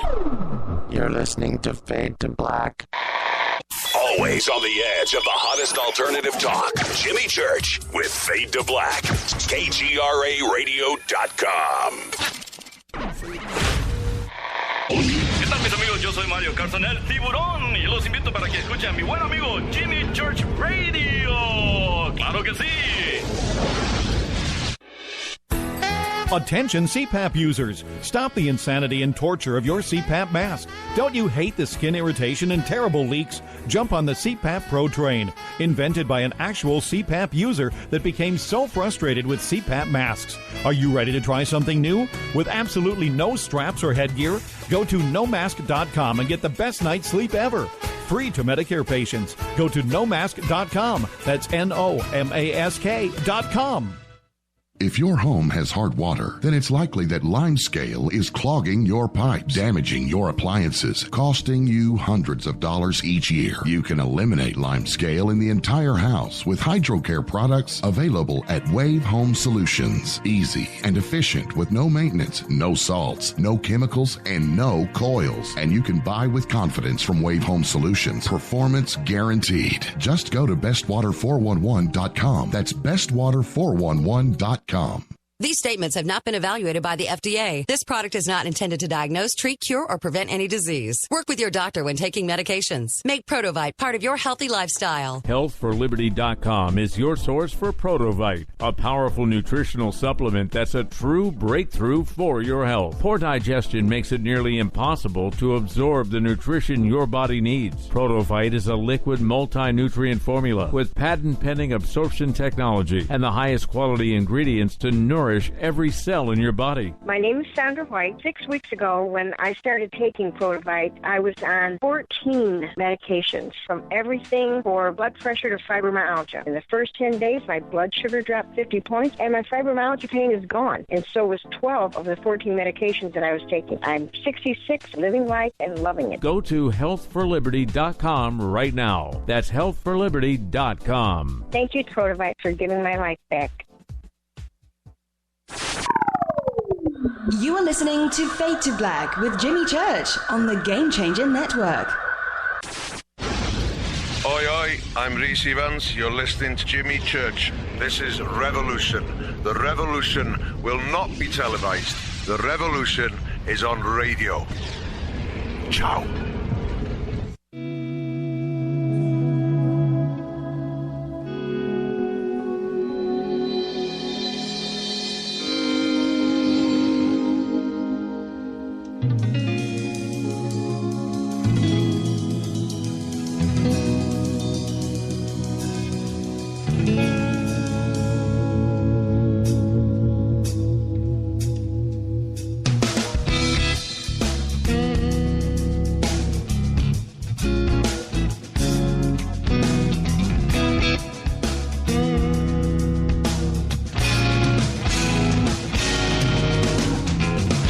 All right, welcome back, Fade to Black. Fascinating conversation tonight with Dr. Bruce Goldberg. I want to remind everybody, tomorrow night, author Sid Rice is going to be here. Wednesday night, Chuck Zukowski and author Ben Mesrich are going to be here, and Ben's new book, The 37th Parallel. Now, Dr. Goldberg, right before the break, your client was in Cleveland, parallel self, female version of himself in Cincinnati. Am I following you correctly on this? It's kind of hard to wrap your mind around. No, he actually traveled. He traveled from Cincinnati to Cleveland. Right. Cincinnati to Cleveland. I get it. I get it. And then so he was in the same. He met her they met in a coffee shop or something. They met in the same place, and they were just chatting. And I don't know how he convinced her to meet her because he was a perfect stranger. But apparently he was a good salesman. Right. And they talked for several hours. And he said it got weirder and weirder as time went on because they just were like mirror images of each other, and they couldn't. They were like completing each other's sentences, exact same interests. I mean. They had different lives. She was female, he was male. She was in Ohio, he was in Baltimore, but all the other things in life and interests and stuff were identical. So this is where they both kind of like were a little freaky about it, but they, it wasn't like dangerous or anything for them. It's just that it was a kind of experience that no one would ever believe, except for those two. But did they continue to stay in contact?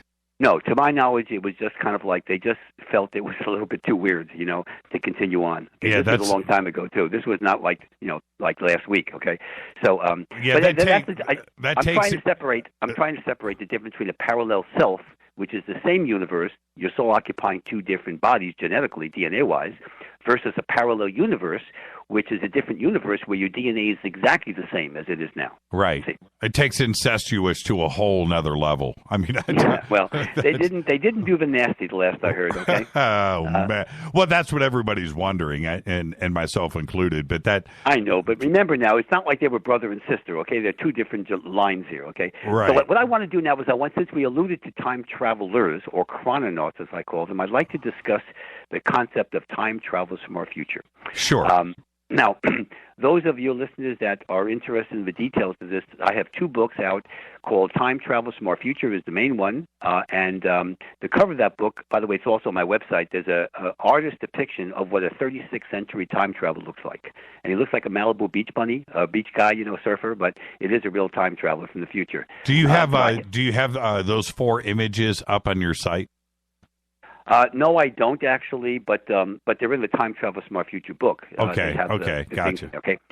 There's also the Egypt book where I talk about how time travelers have actually influenced the development of Egypt, and as well as ETs, but the time travelers had the greatest influence. So let's talk about the time travelers. Okay, so now we have four different types of time travelers. Now, first, let me just give you the basics here. Time travel will be discovered in approximately the year 3050 by a man named Tatos, T-A-A-T-O-S. He's also the Hermes of ancient Egypt, the very first chrononaut.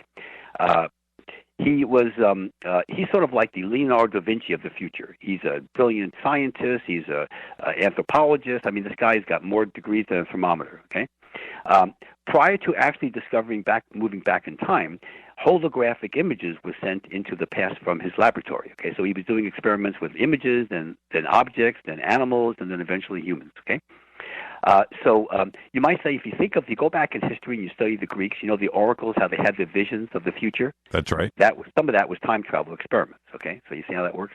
Okay, so Tatos developed time travel. Now, the first team that sent back in time, these are the names of the team members. Okay, Tatos, which, by the way, would be, if you read Egyptology, that would be interpreted as Thoth, which the Greeks called Hermes. That's okay? right. That's right. Then there's the other members of the team were Geb, Isis, Horus, and Osiris. Ring a bell? Okay, these are all Egyptian gods.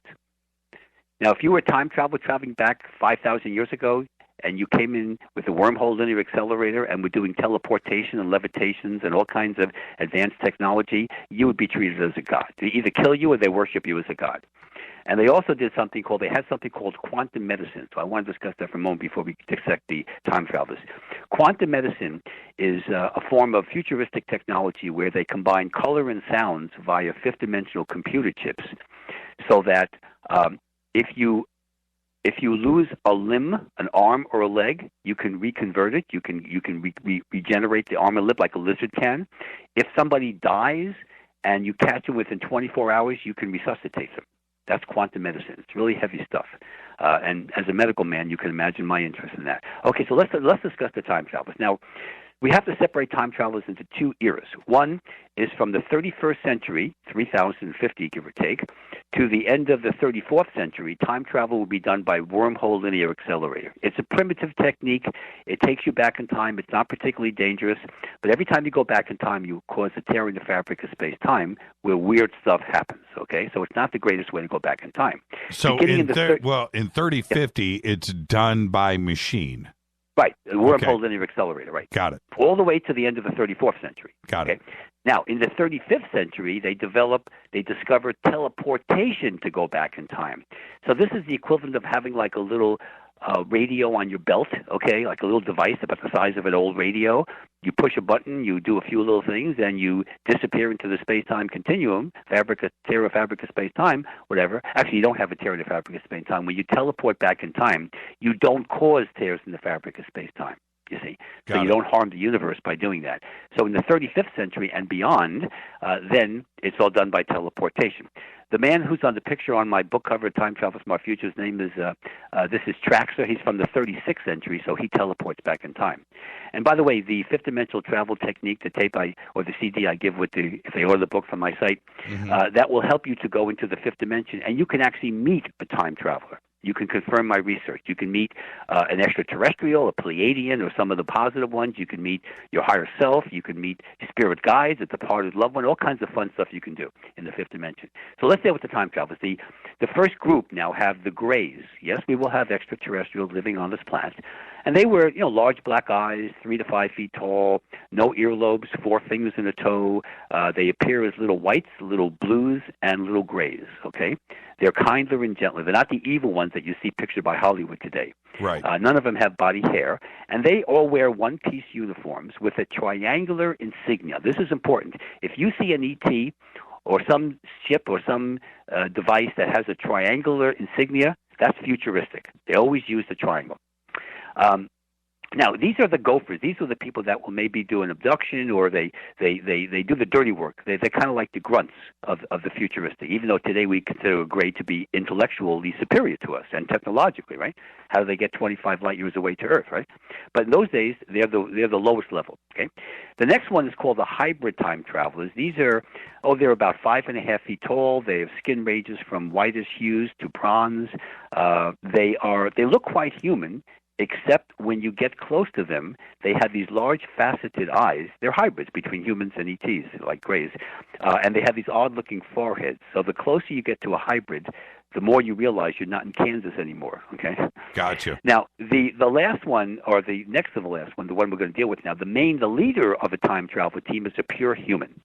Okay, he's between 6 and 7 feet tall. They're blonde, blue-eyed, tanned, clean-shaven, always appear to be dressed in white robes, and they're Caucasian. Now, before people say, oh, come on, Dr. Goldberg is a racist. No. The reason why the Caucasians were used in the team is because when they sent other races, and they have other races in the future, people killed them. Okay? They just did. They didn't kill the Caucasians. They killed the other ones. So they learned not to have, the different races represent the leader of a team. That's why it was done. Okay, so it was done by experience. They learned the hard way. So that's the reason. That's the reason why we wouldn't see or have somebody admit to being a time traveler and being human. Well, they wouldn't admit to it because a man in black would take them out. That's why. Right, they're all men in black, okay? And there's a whole bunch of them. And I have a whole chapter in the Time Travelers book to discuss the 4 different types of men in black. And it's very heavy. And it doesn't have a happy ending, okay? But there's also reptilian time travelers. Now, you understand that reptilian time travelers, they have vertical pupils, lizard-like skin. They're cannibalistic, so they're nasty son of a guns. They're 6 to 8 feet tall. They have green to blue to gray to brown color skin. They weigh well over 200 pounds. They don't have wings like the current reptilians, the Dracos, okay? These guys have no wings, but they're evil. They're not part of a time travel team. They're criminals from the future that somehow abduct or somehow get into the time travel mentality, and sometimes they come back in time. The reason why you don't hear a lot about reptilian stories is because they eat their mistakes. They're cannibalistic, okay? So you don't want to run into a reptilian. They're pure evil and nasty. Are they now, out of these 4 in the group, the Greys, the hybrids, the humans, and the reptilians, are the Greys and the reptilians, those are ET, those are extraterrestrial? Right, but the Greys are the calm ones, though. The ones in the future are not the same as the reptilians. The reptilians. No, I get you. Okay, moving on. Okay, so now through the use of what we call hyperspace engineering, the time travelers have mastered the art of entering into the 5th dimension using the wormhole linear accelerator, and they can. And their purpose is actually to facilitate our spiritual growth. This is the good news, because you see, they're us in the future, so that they don't want us to mess up. The more we develop spiritually, not just technologically, they do give us technology, of course, but the more we develop spiritually, the less problems we're going to cause in the future. You see, they can interfere with us in our dream levels. When you go to sleep at night, you go into the dream level, the REM cycle, we call that. It's an alpha brainwave medically or neurologically. Now, what you're doing when you're dreaming is you're actually out of the body in the 5th dimension. So a time traveler can kind of like tutor you, like a mentor. And a lot of our artistic and scientific discoveries, if you do research on this, 80% of scientific discoveries and brilliant artwork, creative work, are done during the dream levels at night when you ask the artist or the scientist. No doubt. So since the time travelers can meet you on the 5th dimension, remember, they don't want to come down and expose themselves because the men in black will take them out. They'll kill them. So what they'll do is on the 5th dimension, they're free. They can't. Men in black don't go into the 5th dimension. They can't go out and shoot and kill a time traveler in the 5th dimension. So the time travelers tend to hang out mostly in the 5th dimension. Now, some of them went back into ancient Egypt, as I talk about, and became pharaohs, okay? Yes. But that's because the men in black weren't quite into ancient Egypt as much as they are around now. So basically, and just as a rule of thumb about abductions, if they do abduct us, it's not to hurt us. It's actually for spiritual growth. And just for the rule of thumb, the most common month of the year for abductions is July. More sightings take place on the 24th of the month, as far as abductions are concerned, than any other day. And Wednesdays is the most common day of the week. So if it's in July, it's July 24th, and it's a Wednesday night, and it's after 11 o'clock, don't go out the house, okay? Stay in. Watch TV. Listen to the radio. Do something, okay? All right. Now, the time travelers, what they do is some of the technology they have is really kind of fun. I mentioned they use this hyperspace engineering. They can travel, of course, interdimensionally. They can use holograms to show us our past and future. And sometimes some of these cases that I report in my time traveler books, Time Travelers from Our Future especially, will be at a military base. So now we have a conspiracy aspect. How do they get to a military base? There's people in Air Force uniforms, I mean, obviously the government knows about them, okay? All the governments know about time travelers, by the way. They just don't like to admit it. They can remain invisible by functioning at a frequency vibrational rate beyond our level, so they can hang around for a while and not worry about the men in black. They can place a person in suspended animation and give them amnesia if they feel that they've been discovered and don't want that to get known, okay? Of course. All right, and they have, I'd mentioned about quantum medicine. So I want to give you a quote. This is a case from the Time Travelers book. I just want to show you a woman who experienced the time traveler, okay? Here's a quote. At precisely 3 a.m., I was alone in the house and awakened by an electrical feeling, a zap on the nape of my neck. There in the bedroom doorway was a figure dressed in a white robe, standing more than 6.5 feet tall. I then said, "What do you want?" To that, he shook his head as if to say nothing, and then disappeared into nothingness. Yes, this experience inspired me to evolve spiritually. Okay. Well, and you mentioned we got to back up the truck a little bit here. You mentioned that abduction happens for spiritual growth. Right. Expand Now, on that for me. Okay, abduction, if you have an abduction by a current century ET, like a Gray, which is the most common ones, Right. They actually, in Sweden and Scandinavia, they seem to be more abducted by Pleiadians. But here in the Western, in America, the Grays. Now, the Grays who abduct us, they have fertility problems. I don't even know if they have any genitalia. I don't know how they reproduce. But anyway, the sperm and egg samples and the hybrids that they produce are done because of fertility issues. So they don't really care about us. They're very unemotional, okay? So they're not for your best interest. You don't want to hang around with Grays on the current century. Now, if you see a Gray with a triangular insignia on his one-piece uniform, now you're dealing with a futuristic person. So they're not going to grab sperm and egg samples so much or put you into gyrations here and give you post-traumatic stress disorder. Right. What they're going to do is going to take you to the ship or the underground military base, okay? And they're going to educate you. They're going to show you holograms of your past lives. They're going to help you grow spiritually. They're going to help you overcome issues. People have had wounds healed. They've done surgery with their laser beams and all kinds of fun things they've done, which I report in the Time Traveler's book in detail. The futuristic ones are the good guys, okay? They want to help us. So they're really cool. So let me show you an example of, this is one of my favorite stories from the Time Traveler's from Future book. I call her Wendy. She was kind of a frumpy woman. She had a lot of issues in life. Her life was like, people would call her a loser, even though she was a very nice, sweet woman. And nothing ever worked well. She was depressed and weight problems, and she just couldn't. Relationships, everything was a joke. So she says to me, I want to help. I want to grow. I want to get out of this cycle. And I said, okay. Meanwhile, while I'm working with her, between sessions, I see her weekly. She's abducted by a time travel team. Okay. Now, when they abduct you, they take you to a ship, and all communication is telepathic. All right? So it's a classic team with, she doesn't know my work. It's a classic team with the white guy with the big 6.5 feet tall with the robe, and the grays and everything, and the hybrids. Right, Everybody's there, okay? It's a classic case. Got it. So, again, I call her Wendy, not her real name. So the time traveler is showing her holograms of all her past lives. I mean, bunch of them. And every one of them, she's abducted, murdered, abandoned. Everything is terrible. And as she's showing him the holograms, remember, I see her like a couple of days later from the session. He's almost crying. He's getting very emotional, which is very unusual. So she says to me, she goes, "Why is he so emotional?" And I said, "Hey, you're going to be abducted between now and next week, right? It's like clockwork. Ask him." She goes, "I can't do that." And I said, "Show a New York attitude. Have no fear. Right. Hey, this guy is obviously trying to help you. That's what they do. Ask him." So what happened? He said, okay, so let me say, so the next time she's abducted again, and she telepathically, she goes to the time traveler, and she says, "Why are you so personally involved and getting so emotional as you review my past lives?" So the time traveler looks at her and he says, the chrononaut, he says, "Because you are my great-great-great-great-great-great-grandmother." They're allowed to work with their relatives. Wow. Now, it gets better now. This is the ending. This is the happy ending to this. So now, as he's going into the future with her, with the holograms, and he sees, he shows her a picture or a hologram of a man driving a white Corvette with red hair.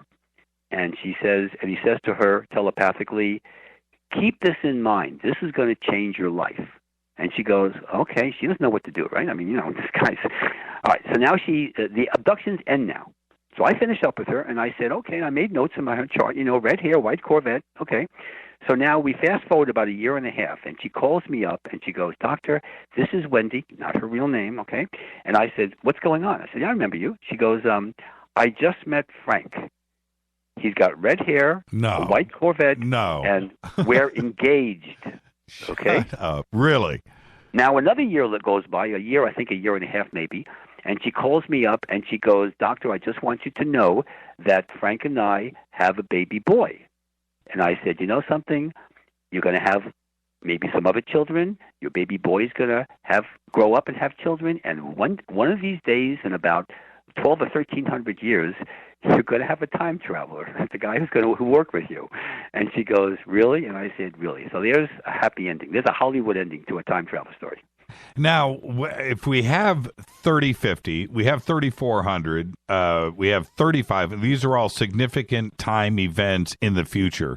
Yes, they are. With all of these, are they concerned at all about the past?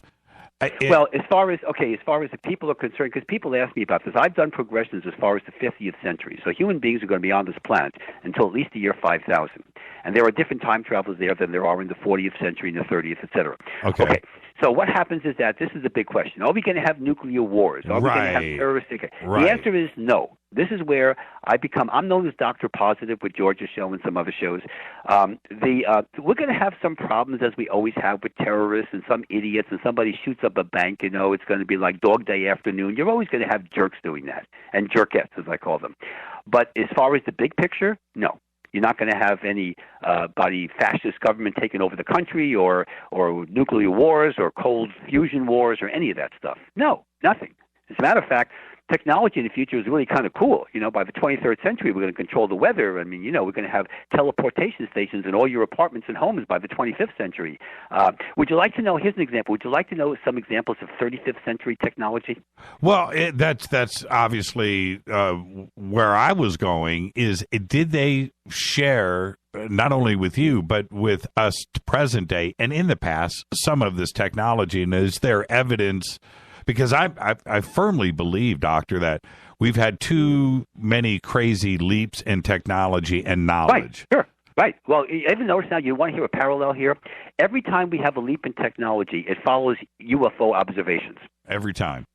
Every single time. Roswell, going back to, remember 1895, 1896. If you do your research, newspapers were reporting cigar-shaped crafts and all kinds of weird things in Florida and Seattle, Washington, and Kansas, all parts of the West country. Coast, Chicago, St. Louis. Now, what happened in 1903? Kitty Hawk, okay? Got that? Right. Roswell, of course, the computer age after Roswell, and micro technology, all the little the transistors and all that kind of stuff. Yes, everything, the 70s, with PCs. 73 was a major UFO thing in Washington, D.C., if you know the history of UFO observations. It was a big year. 54 was a big year, too. So, yes, it's no coincidence, folks. There's a reason why, okay? We got our technology. Think of the government mentality. All governments are paranoid. They're all evil, okay? They don't care about you and I. I don't care about their schmoozy commercials. All they care about is money and power. Okay, that's just the way they are. Okay, it's a necessary evil. Somebody's got to run the country. All right, so the government does not want you to know that your technology is not due to the taxes you pay. It's due to ETs and time travelers. Actually, mostly time travelers. But then they can't justify taxation. You see? You understand? So they don't want to give credit to anything. And by the way, if the government, if the NSA or CIA or the FBI found an ET or a time traveler, they'd kill them. Okay? It would be no way would they allow that person to go on CNN or go to the UN and discuss it, because they would lose their credit. Okay, the government wants to take credit for things and say, just pay your taxes and shut up, be a nice citizen, and we'll take care of you. That mentality, the nanny state mentality. So here's some examples of 35th century technology. 35th century is actually the greatest century in the history of mankind for technological and spiritual growth. So here's an example. There's something called the anti-gravity amusement park. Now, Tatos was the guy who developed this. So this is they call this the land of Tatos in his honor.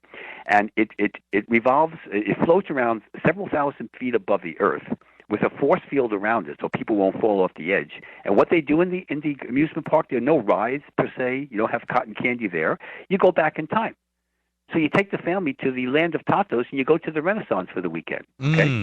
Now, it is monitored. There are people that supervise. You have like a person that goes along with you. You have so you don't they don't just let people run around by themselves. They do have, you have a chaperone.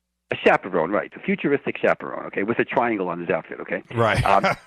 The next one is called I call this the Mind Witch machine. This is a food simulator that creates any meal you desire from your thoughts alone. So let's say, think of a microwave, okay? Now, let's say you want to have a chicken sandwich, right, with mayonnaise and maybe some ham or whatever you like. So you focus your thoughts on the food simulator, or what I call the Mind Witch machine, and then it operates it. All of a sudden, it goes boop, boop, boop. It goes through the buttons, whatever. You're not touching anything now. You're just thinking about it. And then in a few minutes, the chicken sandwich is created. It's artificial food, but it's healthy. It's natural. You won't gain weight. You can eat all you want. And that's called the Mind Witch machine. This is the 35th century. And then this is the big one. This is called the Alpha Syncolarium. This is a device that looks like an isolation tank. It sends energy signals to the body along with really weird sounds. And what it does, it actually maximizes the production of our body's DHEA, which is eventually a sex hormone, testosterone in men and estrogen in women. And what this does, it allows the immune system to be at its peak potential so that the average 35th century citizen lives between 500 and 900 years young. Really? Okay. Yeah, really. Okay. Okay. Yeah. Gotcha. Now, if you think of if you just do a little bit of history, a little bit here, think of the Old Testament. You ever read the Old Testament where these patriarchs in the Old Testament were like 850, 900 years old? That's right. Yeah. Remember that? Okay? Yeah. Adam and Methuselah, 969, and then he died. Things like that, right? Right. Maybe they were time travelers. Okay. All right. You also can have an information pill. Now, this will put you out of business. You take this information pill. This is actually done by the 26th century, where you wake up in the morning, you take your information pill with a cup of coffee or whatever you're drinking, and it gives you all the information, all the news around the world. Okay? You don't have to listen to radio. You don't have to do anything. Okay? They have these holographic relaxation centers. It's almost like the holodeck on Star Trek. So if you want to go on vacation but don't want to leave town, you create this holodeck about you want to be in Fiji Islands or whatever you want. Okay? You do that. You also you can actually create things so that you can actually take a small apartment and enlarge it in size by using techniques to make it much more usable, and then you could shrink it back to its regular size. So they do all kinds of techniques of expansion of the space-time continuum around you. In the future. Well, hold on. We got to take a break. But what you should do, you should come over to my house this weekend. And let's do some expansion on a couple of the rooms. I could use it.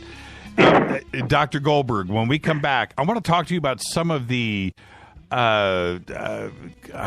forward-thinking people of our past and if they were time travelers. We're going to visit that, and we'll talk about Egypt. This is Fade to Black. I'll be right back.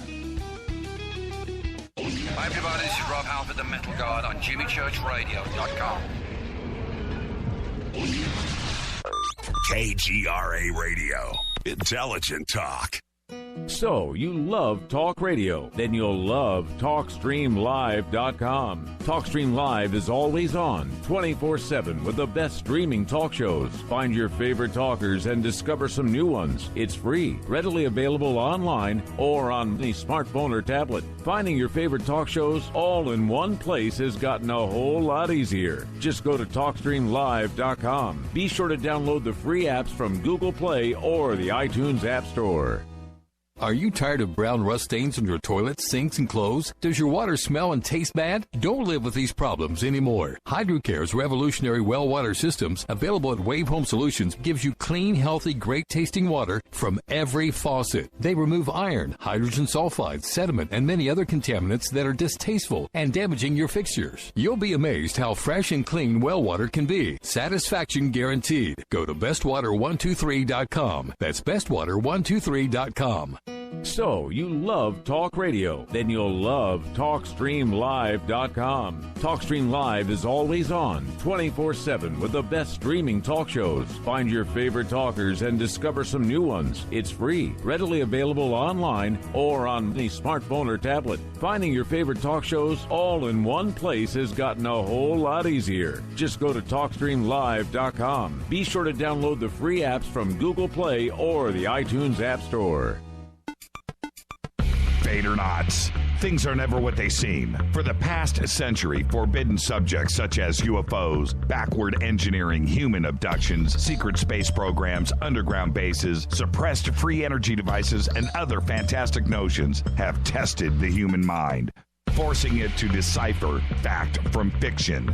Chronicling what he calls the alternative narrative, author Brad Olson gets down to the middle of it all in his best-selling book, Future Esoteric, now released in a second edition by CCC Publishing.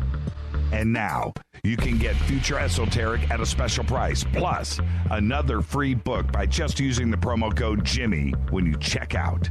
Just click on the Future Esoteric or CCC Publishing banner at jimmychurchradio.com. Go Beckley Teppy.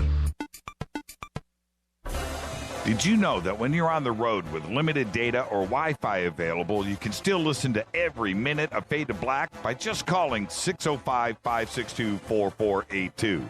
No smartphone, app, or internet needed. It saves your data plan and no extra cost if you have unlimited minutes. Just call 605-562-4482. You can listen to me, Jimmy Church, on any phone, anytime, anywhere. Go Beckley Teppy.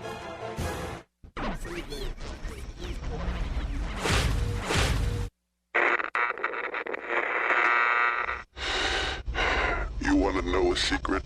I love ponies. I really love ponies. I'm serious. I couldn't stay sane without ponies to brush. Why Fade to Black? Because you never got that pony, damn it. This is Fade to Black with Jimmy Church on the Game Changer Radio Network and KGRA, the Global Radio Alliance.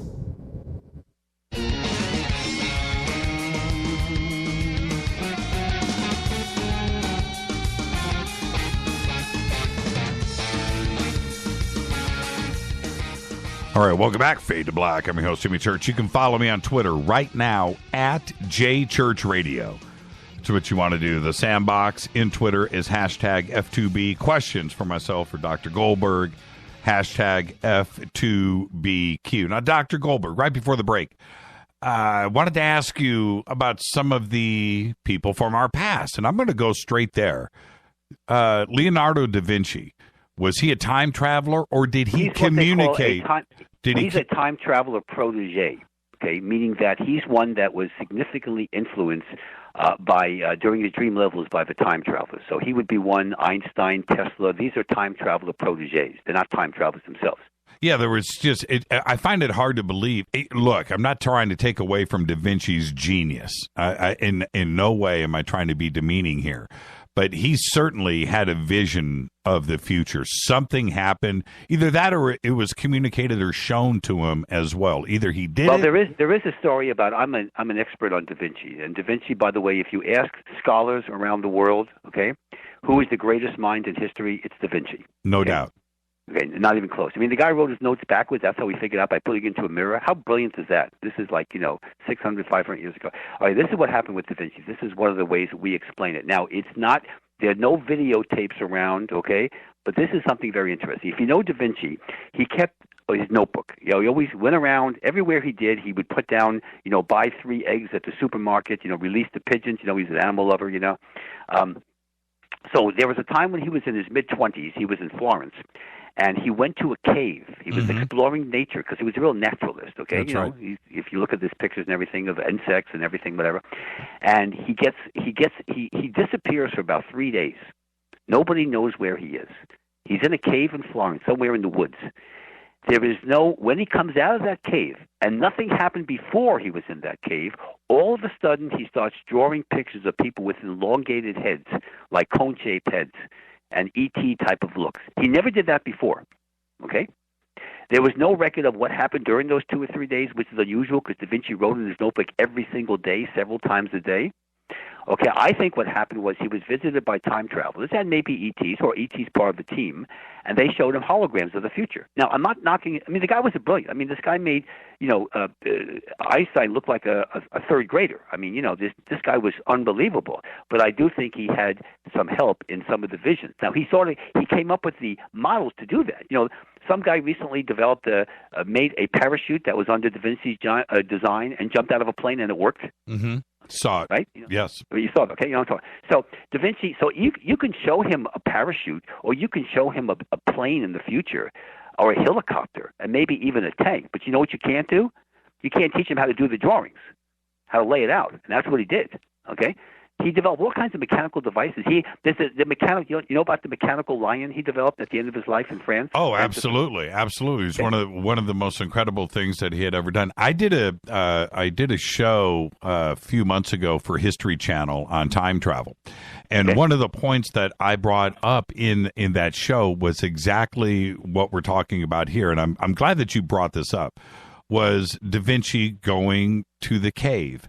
Now, I don't know. Everything else in his life is so documented, right? But these That's the point. Why is there no documentation for those 3 days? He's lost in the cave. He's got nothing else to do, and he's got his notebook with him, right? But he comes back with some pretty fascinating visions of the future. Right. And not only that, but that's when he started developing all the mechanical things. That's when he was doing a lot of artwork before that, but he wasn't designing parachutes and planes and diving bells and all this kind of stuff machine until guns. after the cave-in. Yes. You're absolutely right with that. And I think I don't know if he may have had a visit from somebody from the future that had like a tablet or some kind of. No, they can show him, but they don't need that. They don't have to bring an iPad with them. They can just show him a hologram. That's what they do now. Yeah, exactly. And I don't think it's crazy for us to think like that, because he was Da Vinci was a singular person, and these were things that were not seen at that time. They just remember now. around. First of all, Da Vinci was in a class by himself. You can't compare Da Vinci to any of the human being that's ever existed as far as intelligence. Remember, he was an artist as well as a scientist. Right. He dissected the human body, which was illegal. They could have burned him at the stake for that. The Catholic Church wasn't real big on that. Okay, they were big on burning at the stake, but they weren't big on dissecting the body. Okay, they didn't like science. It's like they don't like any second opinions about things. So Da Vinci would dissect the body, and he would then draw and make the arteries, the veins. When I was in my dental school thing, I actually saw books that were with depictions of Da Vinci's work. When you're studying anatomy and physiology. Right. They have his pictures there. Of course, they made them into modern-day printing thing, but that was his drawings. I mean, this guy was amazing. And he was extremely accurate. What about Jimi Hendrix, time traveler? Well, I don't know if you know, he actually died in Paris, and there's so many controversies and conspiracies about Jimi Hendrix. I don't know. Remember, time traveler protege. I wouldn't call any of these people time travelers proteges, because his music was brilliant, right? He was in a class by himself. What about Led Zeppelin? Stairway to Heaven. Yeah, bingo. I like you, Dr. Goldberg. And what about Elvis? There's an example of somebody that was singular. Elvis is sort of like the white man's Little Richard, So he's well. I mean, I'm serious. Yeah. Little Richard would sell his soul to have been white in those days, because he would have been Elvis, right? Right. Think about it. I mean, he just was the wrong race. I mean, that was America in the 1950s. I mean, these people are proteges. Remember, I told you they interfere or they stimulate our art and creative endeavors, not just science. Now, let me give you a classic example of science. Let me show you where I'm going to use real evidence here. This is a Nobel Prize laureate, okay? In the 1850s in Germany, there was a man his name was Kekule, Kekule, and Kekule was a chemist, and they were working on a very important discovery here, which was they wanted to know how to break down the structure of benzene. Okay, now the reason why benzene is so important, you say, what? Well, benzene? So what? It takes paint off a car, right? Benzene is the basis of organic chemistry, which is the basis of biochemistry, which is the basis of modern medicine and pharmacology. So if it wasn't for benzene being discovered, as far as the structure, we would be putting leeches on our body, okay? Right. All right. Right. So Kekule is working in February in the Bavarian mountains. Now, in those days, I should tell you, the German scientists, we have a lot of the German scientists were brilliant. They gave us a lot of discoveries, but they worked by themselves in isolated little areas and little cabins in the mountains in Bavaria in the wintertime. So it was very cold and snowing, and Kekule is at his Bunsen burner, and he's trying to figure out. They knew how many atoms of hydrogen and carbon are in benzene, but he couldn't figure out how it was put together. And this is critical. So he falls asleep at his Bunsen burner, right? It doesn't hurt himself. He just falls asleep at his bench.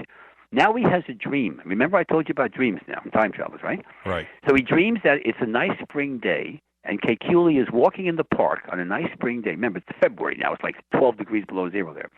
And all of a sudden he sees a shadow, and he turns around. It's a giant serpent chasing him, okay? And he's scared, and he's running, and his heart's beating faster, and he's huffing and puffing, and he's probably a little chunky guy, in a Bavarian outfit, right? And all of a sudden, the serpent is about to engulf him, and the serpent bites its own tail and drops dead right next to him, forming a ring.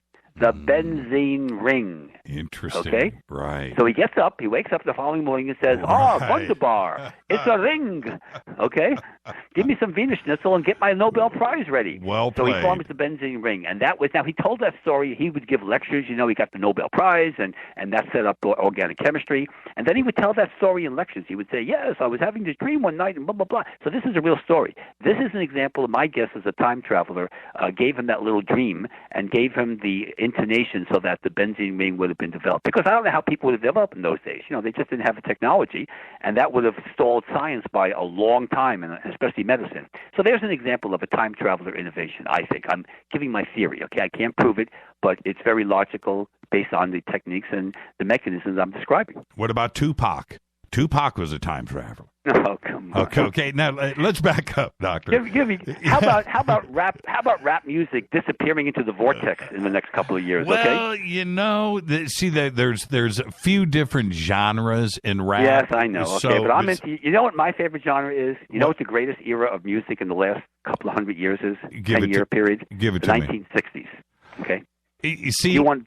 Yeah, I'm going to go, and I respect that because things changed radically. Well, there's a few different points. If you look went at from bubblegum to acid rock to everything. It the did. Beatles, the It Stones, did. the No Turtles, doubt. everything. It's great. No doubt about it. And you have these periods of throughout history, right? And you have before Elvis and after Elvis, right? Right. Game changer. You have Elvis before is the beginning of rock and roll. Elvis is the real beginning of rock and roll. Sure, and then you have before the Beatles and after the Beatles, right? And you have Bob Dylan coming in. Bob Dylan, Led Zeppelin, before Zeppelin, after Zeppelin, sure. And from the beginning of the 60s to the end of the 60s, just imagine for a second if you lived. I didn't. I was born in 63, right? I'm 52. So, but I totally agree with you. The change between what was going on in 1960 to what was going on in 1970. Probably the greatest change in all of world history. Sure, of course. I mean, but so my point is that I think that the 60s, could that have been influenced by the time travelers? Sure. You talk about Jimi Hendrix, and you can talk about Dylan, and you can talk about, maybe even Elvis. Maybe a time traveler came back in time with a peanut butter sandwich. I mean, sure. Who knows? Yeah. Okay. Right. But what I want to do now is I want to talk about the time travelers and their innovation with ancient history, like in Egypt. We have to. Well, let's get that going right now, because and I'll let you run with it. But the thing that is most disturbing to me is how Orthodox academia will absolutely force us to accept the fact that Egypt was an upright, functioning civilization and had everything from the word go. And you're bringing up a very good point. So let me just educate your audience about the reality of science. Now, you understand, I'm a scientist. I'm sure a lot of scientists don't like me and don't appreciate my work because I'm a conspiracy person when it's demonstrated, okay, and they don't like the metaphysics. But here's the deal. Science is a political organization, meaning that if you go against the grain, you are going to get screwed. Because the conservative, even though you look at college professors and think they're all liberal maniacs, and most of them are, 95%, was it Cornell University, 95% are liberal. Right. But the industry itself, they don't like people going against the grain. I don't know how we get, all the scientific progress, because you can't, if you go against the grain, you're going to have problems. So what happens with things like history, this is archaeology 101. You do not get a civilization coming out of your butt, coming out of nowhere. That's impossible. It never happened. Ancient Egypt came from nowhere, okay? You're talking about 7,500 BC.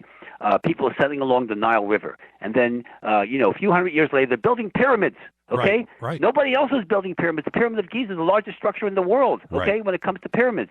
Nobody else could do that. They had medicine. They had 40 specialties of medicine in 4,000 BC when everybody else was living in caves. And the name was Uga Uga, okay? Right. And Egypt had dentistry, ophthalmology, brain surgery. They did trepanation, neurosurgery. This is Egypt. Samaria was also an advanced civilization, too, and China has some positive things, too. But basically, and India also is another one. But other than that, everybody else was living in caves and hunter-gatherers, climbing up trees, getting bananas and coconuts, okay? So Egypt came from nowhere. That's impossible. They had to have help. And they had help. Here's how the help came in, okay? They had help from two sources, okay? One was extraterrestrials, yes, okay, and the other was time travelers, or chrononauts, as I call them. Now, in my Time Travelers from Our Future book, I discuss and show an example of an anti-gravity flying craft.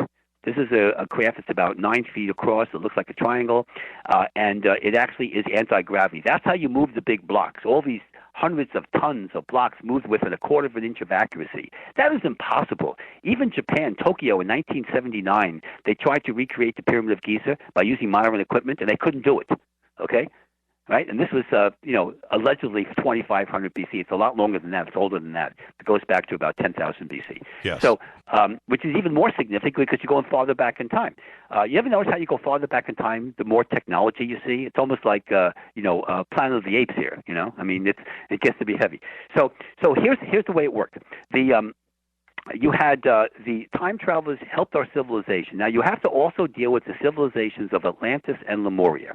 So now there are 4 sources of Egypt. You have the extraterrestrials and the time travelers from our future, and now you have the Atlanteans and the Lemurians, or Mu, as it was called. Ancient civilizations that went down 3 times, and we have no records of that except stories and whatever. We don't have any physical. Although there are the Bimini, in the Atlantic and Pacific Ocean, we have certain remnants that we think are them. Okay, so what happened? The Atlanteans settled into the northern part of Egypt, which is called Lower Egypt, because the Nile flows from south to north. And the Lemurians, the more peaceful ones, the Atlanteans were warlike. They were like the Romans. They were just like maniacs. They would just kill people for the heck of it. And they had some science and other things too, but they were also pretty warlike. The Lemurians were very spiritual, okay? Very, very sort of like going to a yoga meeting, okay? Really cool. And they settled the southern part, which is called Upper Egypt. And there was a civil war between the two for many years. And many of the time travelers that came in there, some of them were killed. The ETs were killed, and they had a lot of problems until a very interesting thing happened in 3100 BC. Now, let me show you. This is going to get into theology to a degree, too. In 3100 BC, if you study history, Egyptology, or what's called Near Eastern orientations in the academic world, you'll find that Egypt was unified as the first state, or what I call the first state, 3100 BC, give or take a few years. And they say the first pharaoh was a guy named Nor-Aha. He was, they go through all this kind of stuff. Well, what happens is that somehow, we don't know, is a political marriage or something happened or a war, the unification of Egypt was very significant. But this is what you get in the Egyptian Book of the Dead. I'm going to give you right now in your audience the origin of the concept of hell. Okay? Go. For the benefit of your audience, folks, hell doesn't exist, okay? It doesn't. It was made up by the Egyptian mystery school priests. Before 3100 BC, the classic year of the unification of Egypt, there was never any reference in any civilization or any culture of a devil or hell. I did the research. Nada. Nine. Niet. Nit. Okay? 0. After 3100 BC, this is what you have in the Egyptian Book of the Dead. And I'm going to quote from the Egyptian Book of the Dead. It says, "The doom of these sinners is a hell field with flames and biting serpents, ovens in which we see the burning of heads. To behead or dissect the souls will execute the wicked." That's a quote from the Egyptian Book of the Dead. The fires of hell. Okay? So how does hell generate? Well, if you study your history, and I go into the Egypt book, I go into the details here. This deals with Moses, by the way. There actually was a Moses. There was a real guy. We got that from historians. There were actual academic references to him. So Moses was raised in the court of Akhenaten. Akhenaten, by the way, was the first monotheist, okay? The Jews like to take credit for it. It was Akhenaten. Yes, Amenhotep IV changed his name, okay? That's right. He was a monotheist. He got rid of all the gods in ancient Egypt, and they killed him in the 17th year of his reign because the Memphis people no likey that, okay? All right, so Akhenaten is a monotheist, and Moses is actually his chief priest, okay? And so he is going to, when Akhenaten is killed, Moses is actually going to take over. And he's a politician. He's a scribe. He's a brilliant guy. He's a really cool guy, but he's a politician too. Well, the Egypt was the Memphis people in northern part of the country, because Akhenaten lived in the southern part, in Amarna, which is about 300 miles south of Cairo today. It wasn't called Cairo then; it was Memphis. So the northern people, the Memphis people, they caused war. It was a civil war going on. Okay, they caused the war, and they said, no, we don't want Moses, we don't want any of you people, we want all our gods back, we want Isis and Osiris and all these people. And to the north, into the Sinai Desert, was Moses' allies. And to the south of Egypt, you have Moses had allies there too. Okay, so you have remember Cush, and things like that. Moses had a wife, that was southern of Egypt, right? So he had his father-in-law there, right? That's right. So Egypt is caught in the proverbial Oreo cookie here, right? So the deal was made. This was the deal. The deal was they make deals. The deal was you let my people go. In other words, you let my people, meaning Moses, leading his people, which were Egyptians, by the way, out of Egypt into the Sinai Desert, into eventually Israel or Canaan, which became Israel today, and then you can have your country.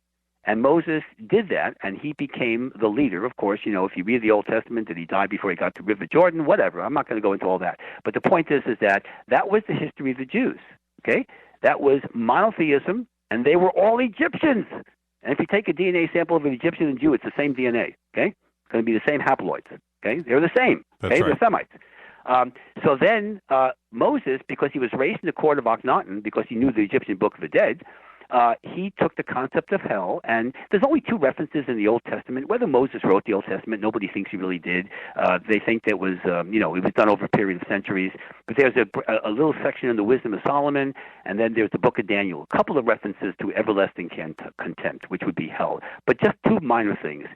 Then the Catholic Church, or the Christians, went really ape bananas with the concept of hell because it's a good way to control people, right? Because if you threaten eternal damnation, you get people to go to your Sunday services or Friday or Saturday, depending on the theology, and pay your tax-free donations, okay? You understand? It's a motivation. It's like your IRS going after you. So that's the origin. So nothing happened before 3100 BC. So people, I'm not trying to cause people's disruption in their theology. Believe whatever you want. Faith, I understand the concept. But don't be afraid of hell because it doesn't exist. And anybody that uses fear to scare you, those people should be executed on Fox television on Friday night, okay? Because that's not the way we're supposed to do things in civilization. You don't run your thing by fear. You run it by positivity and empowerment, and you try to stimulate people to be all they can be, like the old Army commercial, and not to be sheeple and responding to fear. So that's the origin. And by the way, what I'm just saying is scholarly. There are scholars who write this in real thick textbooks with real thick Coke bio glasses in laboratories with degrees from Harvard and Yale and all kinds of other theological institutions that will support this. And that's where I got this from, okay? So this is scholarly material. Now, you don't hear a lot about it on national television and radio shows, except shows like this, because people don't like going against the grain again, and many of the scholars are Jewish, and they're afraid they're going to get kicked out of their temples by doing this too. Is another issue, okay? But I don't have that problem. I'm a monotheist, okay? I'm a free agent. And this is what's interesting here, and I have always thought that this is the way it is. When Upper and Lower Egypt, right? They formed the first pharaoh. Okay, great, 3000 BC. Okay, let's just go with that timetable. But when that happened, the pyramids in Giza were already there, weren't they? Well, yeah. Technically, they say the Pyramid of Giza is 2500 BC. That's wrong because Sheffrin, just because he put his name on a monument, I could put my name on the Empire State Building, and in 1,000 years they'll say it's the Dr. Bruce Goldberg building, right? I mean, just because you put your name on it, Okay. So the Pyramid of Giza and the Sphinx, by the way, let's not forget the Sphinx and the Giza Plateau. Yeah, let's say the Giza Plateau. They were started around 10,000 BC. After the flood, after Atlantis went down, you had a major flood. By the way, the story of the flood in the Bible in the Old Testament is actually true on a regional level. The whole earth wasn't underwater, okay? But there were regions. In fact, we have academic and meteorological evidence, or shall I say chemical evidence, of various floods in the Middle East. The Persian Gulf area flooded. India had floods. There were lots of regional floods. So if you're writing a little book here to control people, you might as well go crazy and say, well, the whole world's underwater, right? Why not, right? So there were regional floods. So, and by the way, what's very interesting, and this is where it cuts academic again, but I've seen this on the History Channel, so this is not so conspiracy oriented. This is actually academic. If you in the field of copyright law, okay, if somebody plagiarizes my books, let's say they plagiarize Past Lives, Future Lives, which was written in 1982, okay, right, and somebody comes out with a book that quotes me word for word certain passages, I can sue them for plagiarism. You know why? The original source is the one that counts, right? Gotcha. That's how it works. Copyright, right? Okay. So if you look at the Old Testament and the story of Noah, to say nothing of the story of Genesis, the Adam and Eve thing, we'll get that in a moment. The story of Noah is, if you look at the Old Testament, they say it was probably written, if you say it was Moses, you're looking at 1300 BC. If you think it was written when the scholars think it was, which is about the 5th century BC, okay? But let's go with the 13th century BC, Okay? Well, guess what? If you read the scripts of the Sumerian scripts that were found in various parts of Iraq today, which was Sumeria in the old days, and then Babylon, right? You have from 2000 BC, conservatively 2000 BC, 2100 BC, which is the Sumerian civilization went from 4000 to 2100 BC and then disappeared, like the Mayans. The Sumerian scripts, the cuneiform scripts, describe a man. It's a long name. Is like I forgot. It's like Osinanga or whatever. It's a Noah story, word for word. Okay, almost exactly. Now, which one came first? The Sumerian story came first. Right. So that means the Jews were plagiarizing, okay? Because it's the exact same story. 40 days, 40 nights, releasing the bird to find land. All that's in there, okay? Everything except the name is the same. In fact, in the Sumerian scripts, which were written at least 800 years before Moses, if you buy that, and most scholars don't, is that they say things like the first man was called Adapa, and he lived in Aiden, and his wife was Heva. Does that sound familiar? Yeah, exactly. They didn't even change the names. Okay, right. at least be creative here.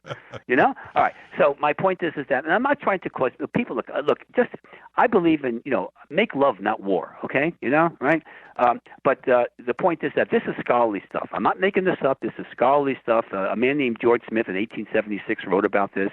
The book didn't do very well. So this has been around for a while. Okay, and there's a brilliant guy from Yale wrote a book called Who Wrote the Bible. He talks about 4 people who authored the Old Testament, and Moses wasn't one of them, and he gives all the scholarly information if you want to read it. And one of them was a woman, by the way. Interesting. Okay, so my point is that you have to understand this is the conventional aspect of history and science. If you go against the grain, you're going to be in trouble. That's the way it works. I was watching an old In Search of episode. Okay, remember the old In Search of series? Loved it. Okay, Leonard Nimoy, right? Yep. May he rest in peace. Okay, so they were doing this thing about this woman was a German archaeologist, and she was exploring the Nazca lines in South America, right? In Peru, right? Yep. And she wasn't there to look at the lines. She didn't care about the lines. She was there for bones. She's an archaeologist, right? Okay. Mm-hmm. So what she was doing was carbon dating the bones, because according to the theory at the time, and maybe even today by some narrow-minded scientists, they said mankind didn't inhabit South America until 20,000 years ago. Okay? Right. Well, he didn't agree with that. She right. said, I want to get the bones. I want to get some evidence, right? I want some hard science. So she digs up the bones and she sends them to a DNA laboratory in, let's say, in London. Okay? I think Berlin, London, and New York were involved. So she sends them there, and they said, give me the carbon dating. And they said 190 to 200,000 years. That's right. She figures, wait a minute, this is not cool. Okay, so then she sends it to Berlin, I guess maybe to New York. They have like 3 different cities. Every one of them averaged out 200,000 years old.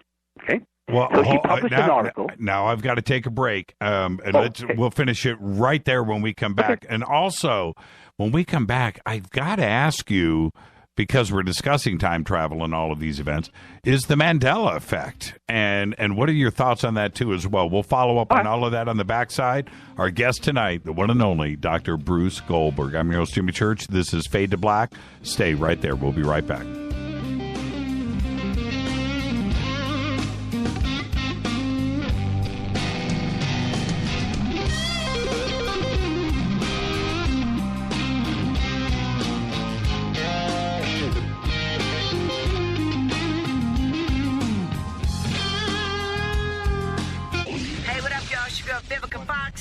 You are listening to my boy, Jimmy Church, on JimmyChurchRadio.com. Despite popular opinion, reading a book will not make you smarter. But listening to Jimmy Church will. Does your basement or crawl space have a damp, musty smell? Well, watch out. That's a sign of too much moisture and not enough ventilation. And that can mean increased mold growth and the buildup of harmful toxins and gases. Don't bother with a dehumidifier. It just circulates the same unhealthy air. Now there's a better way to remove these dangers and odors. It's with the computerized Wave Moisture Control Unit that reduces moisture and expels pollutants. We replaced our old dehumidifier with the Wave unit, and in only 3 weeks, our basement is dry and the musty smell smell is gone. Wave units require no maintenance, no buckets of water or filters, and costs only pennies a day to run. Breathe better, live healthier with an affordable, no-maintenance Wave unit. Call 888-618-WAVE, 888-618-WAVE, or visit mydryhome.com. mydryhome.com. Ride the wave. Wave Home Solutions for a healthy, comfortable home. What's up, Fadernauts? Studio Dome loves Fade to Black and the F2B audience so much that they have put together the ultimate stereo Bluetooth system. They've done it just for you. Man, check this out. The Studio Dome SBB2 stereo system is here. It's featuring 2 Studio Boombox 2 SBB2 wireless Bluetooth speakers, packed in its own custom hardshell case. This Studio Dome system features the very latest in stereo Bluetooth technology. The 2 full-range boomboxes are in true wireless stereo. You've got to hear this. It's amazing. It's just $129, and use the promo code JCRTWS, and you'll also get free shipping. It's simple. Just go to jimmychurchradio.com, click on the Studio Dome banner. Go Beckley Teppy. This is Kristen, Erica, Brittany, Gabby, and you're listening to JimmyChurchRadio.com. It's not a lifestyle we chose. We were born this way. KGRARadio.com.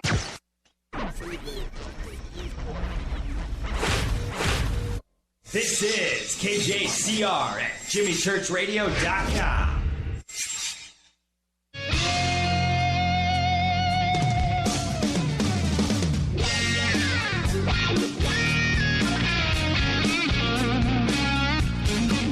Welcome back, Fade to Black. I'm your host, Jimmy Church. You can follow me on Twitter right now at JChurchRadio. Email is jimmy@jimmychurchradio.com. Our guest tonight, Dr. Bruce Goldberg.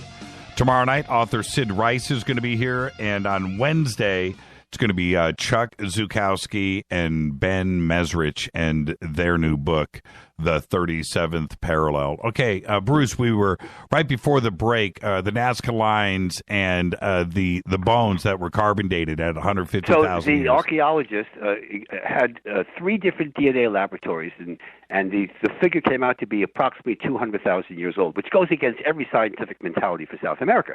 So she published an article in a technical journal, right? Right. Now, that was somewhere in like the 60s, and she hasn't worked since. It's exactly what happens.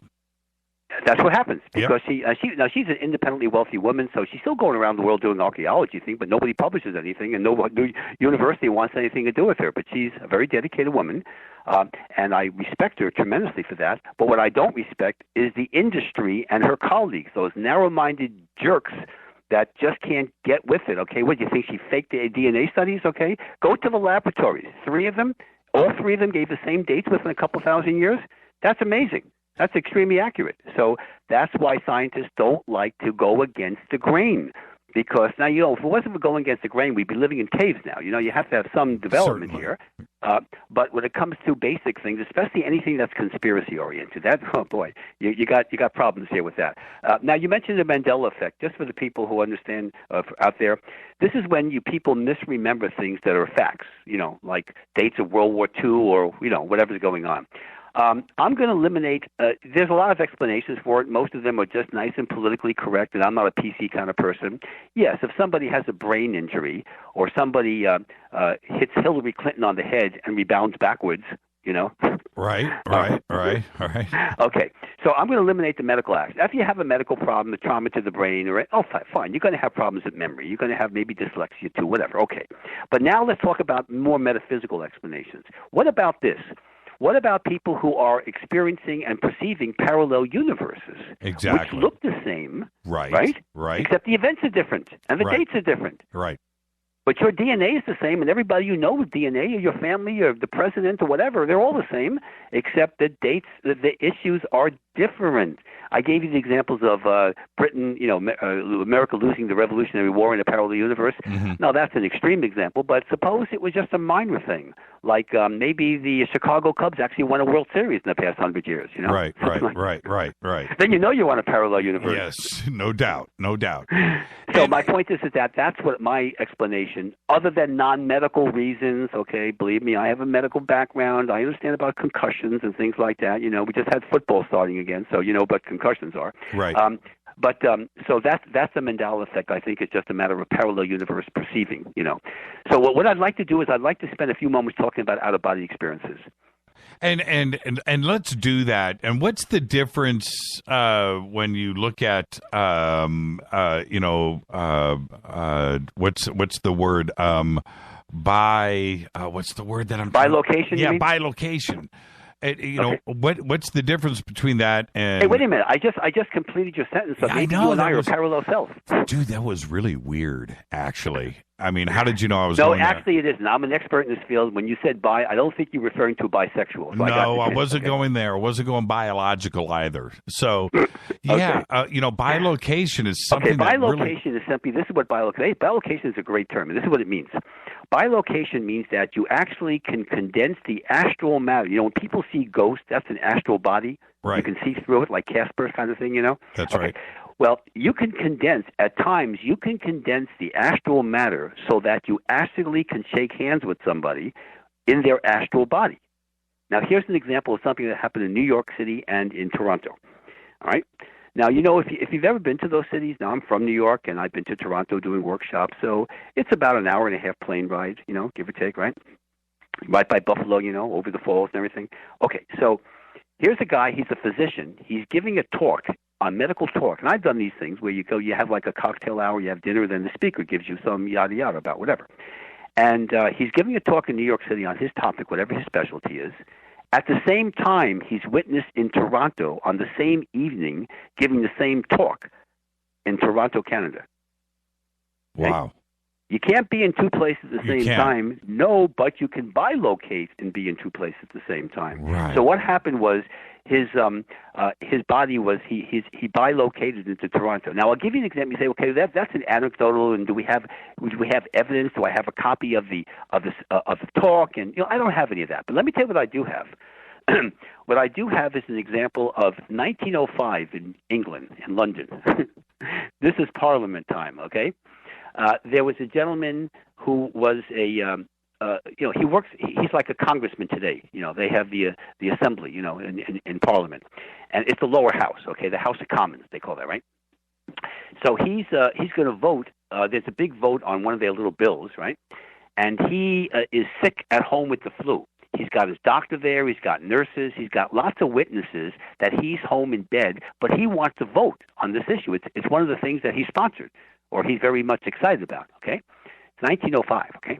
So he just says, I wish I could get out of this thing and get this flu or whatever. I got to get to the Parliament, And he can't. He's like dead. He's like, he looks dead warmed over. He's pale. He can't move anywhere, okay? So what happens was his colleagues, 3 of his colleagues, saw him take a seat which was unusual for him in the Commons. It wasn't his usual seat. He looked very pale. Right. He goes up and he votes. Remember, votes are record. We have records of this. Right. Just like our Congress, right? Right. One of the people who witnessed him, and it was a big article in the newspapers in 1905, et cetera, okay? One of the guys who witnessed him, who went forward and testified to the newspaper reporter, he eventually became the Prime Minister of England. Really? Yeah, really. Okay, so now we got some pretty heavy witnesses. Okay, right. This is an example of a bilocation. He wanted to be there so much that he actually sent his astral body there and voted. Okay. Is there a difference between bilocation and an out-of-body experience, or is it the same bilocation is an out-of-body experience. The only difference is you're condensing your astral matter so people can shake your hand. Right. And see you. That's the only difference. Right. But it's the same thing. It's an astral body. You're in your spiritual body. Right, and so an out-of-body experience is you can see it, but you're not necessarily physically. Right, you can't pick up a coffee cup, you know, if an out-of-body experience because your astral matter is too thin. But if you condense it, and there are techniques to do that, it's very surgical and very difficult to do. Like the movie Ghost, when they were walking through each other's bodies and stuff. Remember that, 1990? Right, of course. Okay. So let me talk a little bit about the different dimensions, because out-of-body experiences, I told you out there, folks, this is for the audience. I've been out of the body over 3,000 times. It's perfectly safe. There's no problemo with the out-of-body experience. So here's an example. You go out of the body and you say, but doctor, I was in a different dimension. Which one was I in? Right. So let me give you the characteristics so you know where you are. Every dimension has a sound associated with it and certain specific characteristics. We are on the physical or earth plane. The sound of the earth plane is thunder. So you never want to try to do out-of-body experiences in a thunderstorm, because it's like a salmon swimming upstream. It's going to work against you. It's going to make it very difficult. Not dangerous, just going to make it difficult. Okay? Now, the next dimension, the one that people mostly know about, is called the astral plane. It's a very emotional dimension, and it's divided into two different parts, the upper and the lower. The lower is the origin of psychic attacks. So weird creatures are there, pixies and trolls and gargoyles and all the cartoon characters like, Wonder Woman and Batman, all this kind of stuff, everything, werewolves, those are all in the lower astral plane. Okay, the upper astral plane, and by the way, the sound of the astral plane is the roar of the sea, like putting a seashell up to your ear. The upper astral plane is a very interesting place, and I've been there myself because there's a museum on the upper astral plane, which is a museum of the future. This is where you can get future technology. Okay, so I'm sure Bill Gates and Tesla and Einstein had a condo up there. Okay, that's where you can see the future. And it's the astral museum on the upper, not the lower astral plane. Okay. All right. Now, beyond that, you have the causal plane, which is the smallest dimension. The sound of that dimension is the tinkling of bells, like you're in a New Age bookstore. And this is where the official Akashic records are stored. These are like fifth-dimensional computer chips that keep a record of all your past, present, future, and parallel lives, like your medical chart, so to speak. Right. It's stored on the causal plane, but you can access it on any dimension, even on the earth plane. Then there's the mental plane beyond that. The sound of running water is characteristic of that. And this is the source of moral teaching, so a lot of your masters will hang out there, your Buddhas, your Moses, your Jesuses, they're going to hang out there. It's the sound of Om is very typical and frequent there.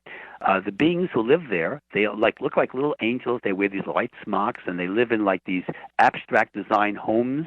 And the way you know you're on the mental plane, which is a beautiful dimension, by the way, is that the highways, and they do have highways. You have cars there, you can do that.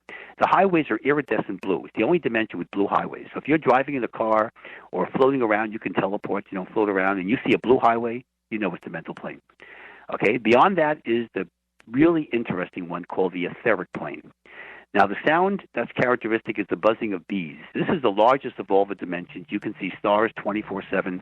What's significant about this is because there are certain entities that live there called the etheric plane surgeons. So let me show you why this is important for healing, because, I'm a healer with energy here. Okay. Every time you enter a dimension, if you go to the astral plane, you occupy your astral body. If you go to the causal plane, you're in your causal body, okay? All these bodies, these spiritual bodies, are not a mirror image of your physical body. For example, the astral body is always taller, thinner, and younger looking. Why? Okay. That's just the way it is. Okay. And in the causal plane, what are you? Well, the body is going to look like you, but it's going to be different. It's just going to the size of difference. It's just not the same. It's not a mirror image. However, the one exception to that is the etheric plane. In the etheric plane, the etheric body is identical to the physical body. Now, the rule of thumb in the field is no one's ever tested this, but if somehow, in some way, anybody ever had their etheric body destroyed, their physical body would die immediately. It's necessary for life. Yeah, but you don't have to worry about it. It never happens, okay? Okay. Never heard it happen. Okay. All right, so this is what the etheric plane surgeons are. Now, and I've had experience with this myself. I actually used them one time. The etheric plane surgeons are weird beings. They look like giant tadpoles, okay? And you go into an OR, and what they do is they heal. They do surgery using lights and sounds and colors and all kinds of weird stuff, really annoying sounds, I can tell you. And they heal the etheric body. Now, why is that significant?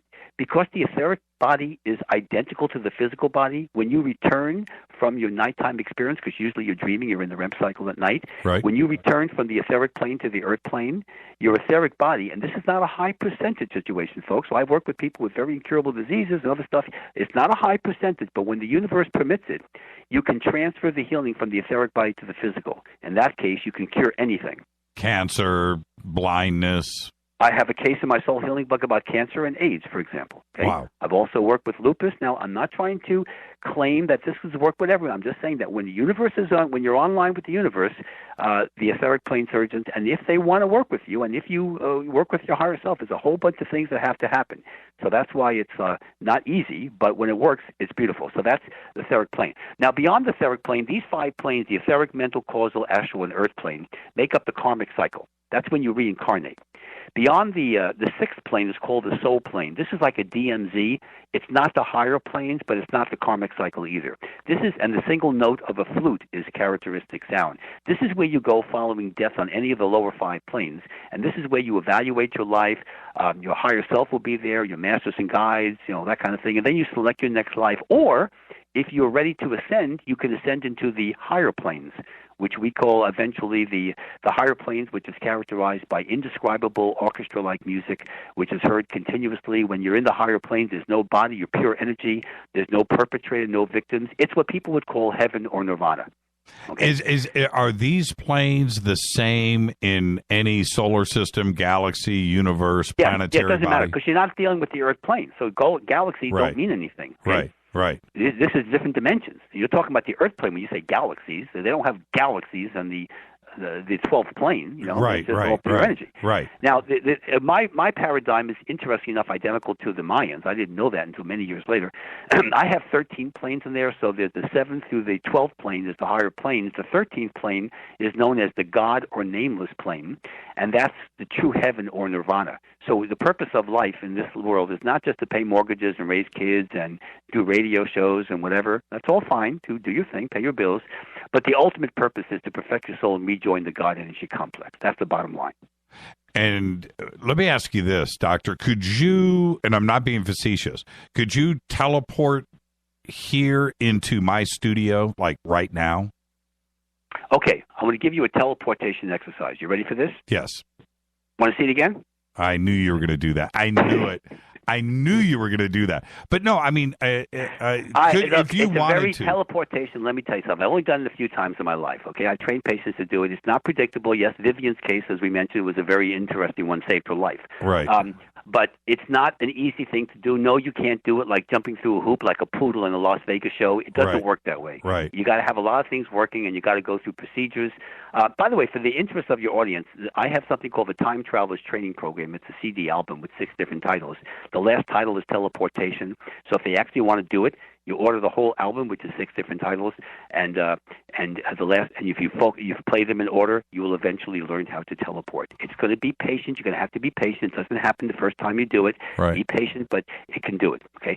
So, and just to repeat for your audience again, if they buy my book, Exploring the Fifth Dimension, and mention the show, they get a free offer of a free CD called Fifth Dimensional Travel, which retails more than the cost of the book, okay? And that CD will guide them into self-hypnosis, spiritually protect them, so you don't worry about being possessed or anything, and it will take them into the fifth dimension where they can perceive past lives, future lives, parallel lives, maintain contacts or establish contacts with time travelers, departed loved ones, your higher self.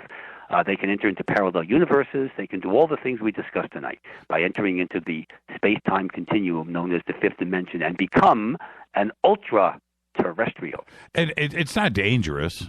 No, not like I've done it. I mean, I've done every technique I profess to do with patients. Okay. Now, why am I, and I think a lot of people, but I'm just going to speak for myself, which I know I represent the average person probably.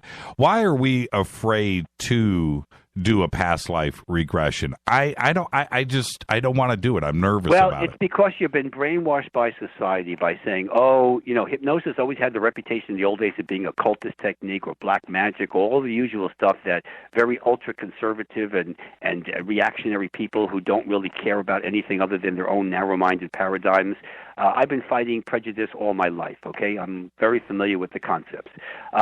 But basically, regressions are... Let me answer the question simply.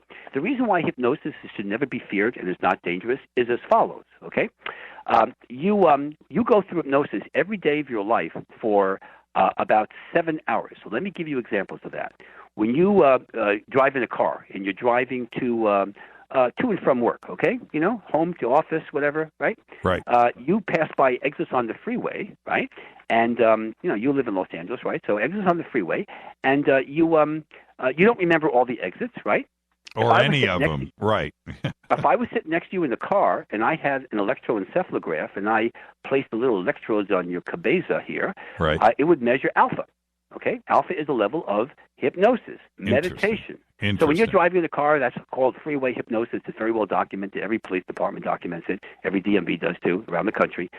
If you are reading on the computer, reading an online article, maybe you're reading one of my books. Right. Okay. Right.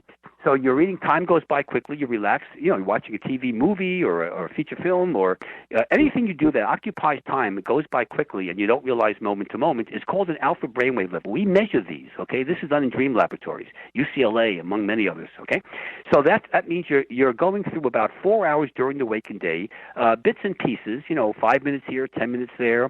If you're baking cookies, whatever you're doing that occupies your time and gets you into a monotonous, repetitive routine, then you are in an alpha level. Alpha is hypnosis. No matter what you want to call it, you can call it yoga, biofeedback, psychocybernetics. I don't care about the terms. Alpha is alpha. Now, that's 4 hours during the waking day if you add them all up. And some people who are more meditative and do other things can be longer, or if you're a researcher, if you're involved in some deep project where you're working 20 hours a day, like suppose you're Donald Trump, with 3 hours of sleep a night, Right. I'm sure he spends a lot of time in alpha. Okay, now, at night, when you go into the REM cycle, or the dream cycle, which is 3 hours, nobody remembers 3 hours to dreams. Trust me, this is Neurology 101. We've known this since the 1950s, Chicago State University, the original research. You spend 3 hours in the REM cycle broken up into 4 or 5 sleep cycles. As you add them all up, it's 3 hours. Every one of those 3 hours, you're in alpha. And in fact, you're in a very deep alpha, and you're actually out of the body. You're actually in the fifth dimension. So if you add up 4 and 3, you get 7, 24-hour days. 1/3 of your life is spent in hypnosis. There's no danger. In fact, let me tell you what my colleagues would say in the medical community.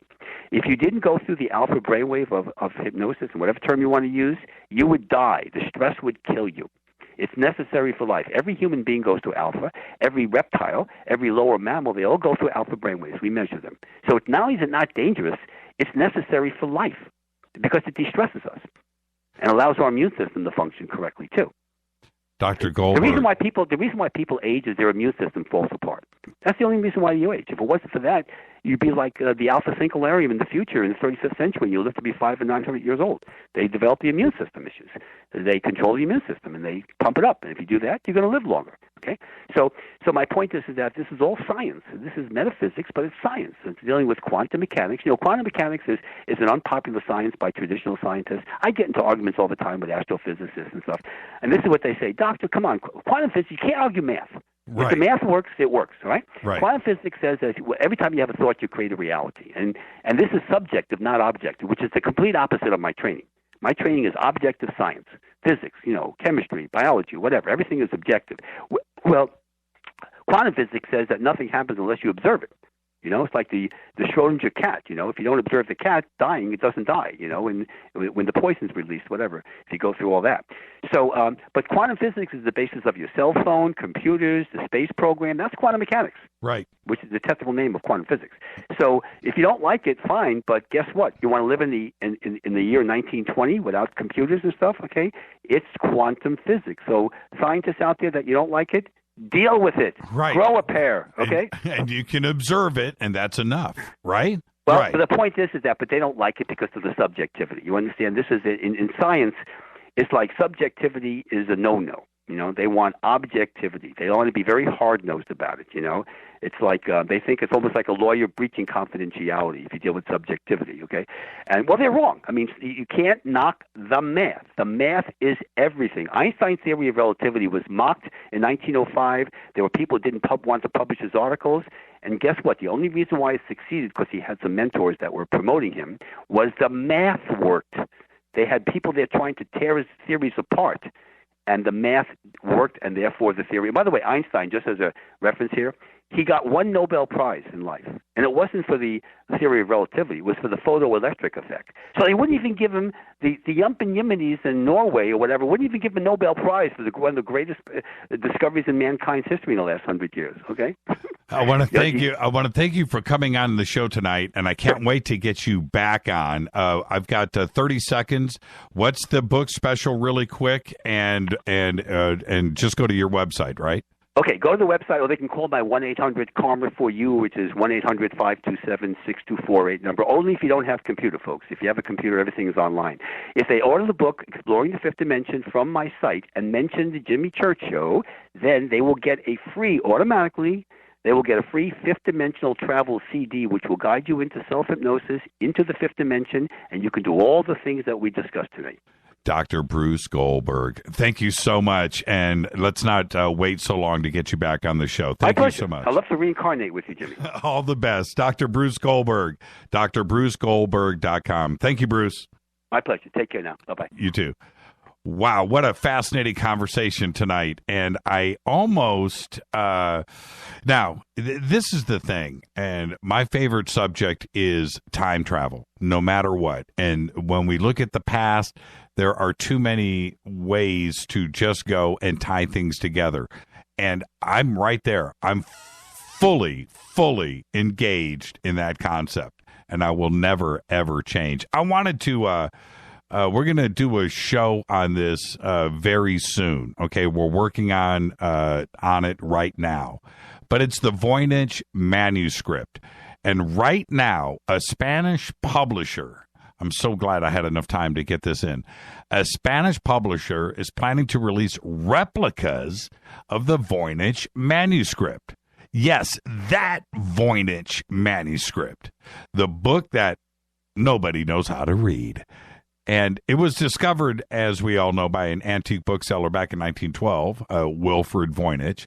And the 600-year-old manuscript is housed today at Yale University. Now, according to AFP, a publisher called Silo, based in Burgos, Spain, will produce 898 copies of the manuscript, replicating every detail down to the page's stains and tears. The publisher is planning to sell each of the facsimiles for 7,000 to 8,000 euros each. That's about 7,900 to $9,000 US. And I can't wait. I've seen some pictures of it. It looks like they're actually going to pull this thing off. And I got to tell you right now, I want one. All right. This has been Fade to Black. Very special. Thanks to Dr. Bruce Goldberg. Fascinating conversation tonight. Fade to Black's executive producers, Rita Kamarian. Show is produced by Hilton J. Paul, Mark D. Kovar, LJ3, Renee, Mark Dunbar, Jonas. Thank you, Dennis. Thank you, Bob. Announcers are Steve Harder, Gene Vito, and Mark D. Kovar. Fady by Dale. Webmaster is Drew the Geek. Music, Doug Aldrich. Intro, Spaceboy. SpaceboyMusic.com. Fade to Black is produced by KJCR for the Game Changer Network. Syndication is KGRA, The Planet. This broadcast is owned and copyrighted 2016 by Fade to Black and the Game Changer Network. It cannot be rebroadcast, downloaded, copied, or used anywhere in the known universe without written permission from Fade to Black or the Game Changer Network. Tomorrow night, author Sid Rice, right here. We're going to do the history of everything. I'm your host, Jimmy Church. Everybody be safe. Go Beckley Teppy.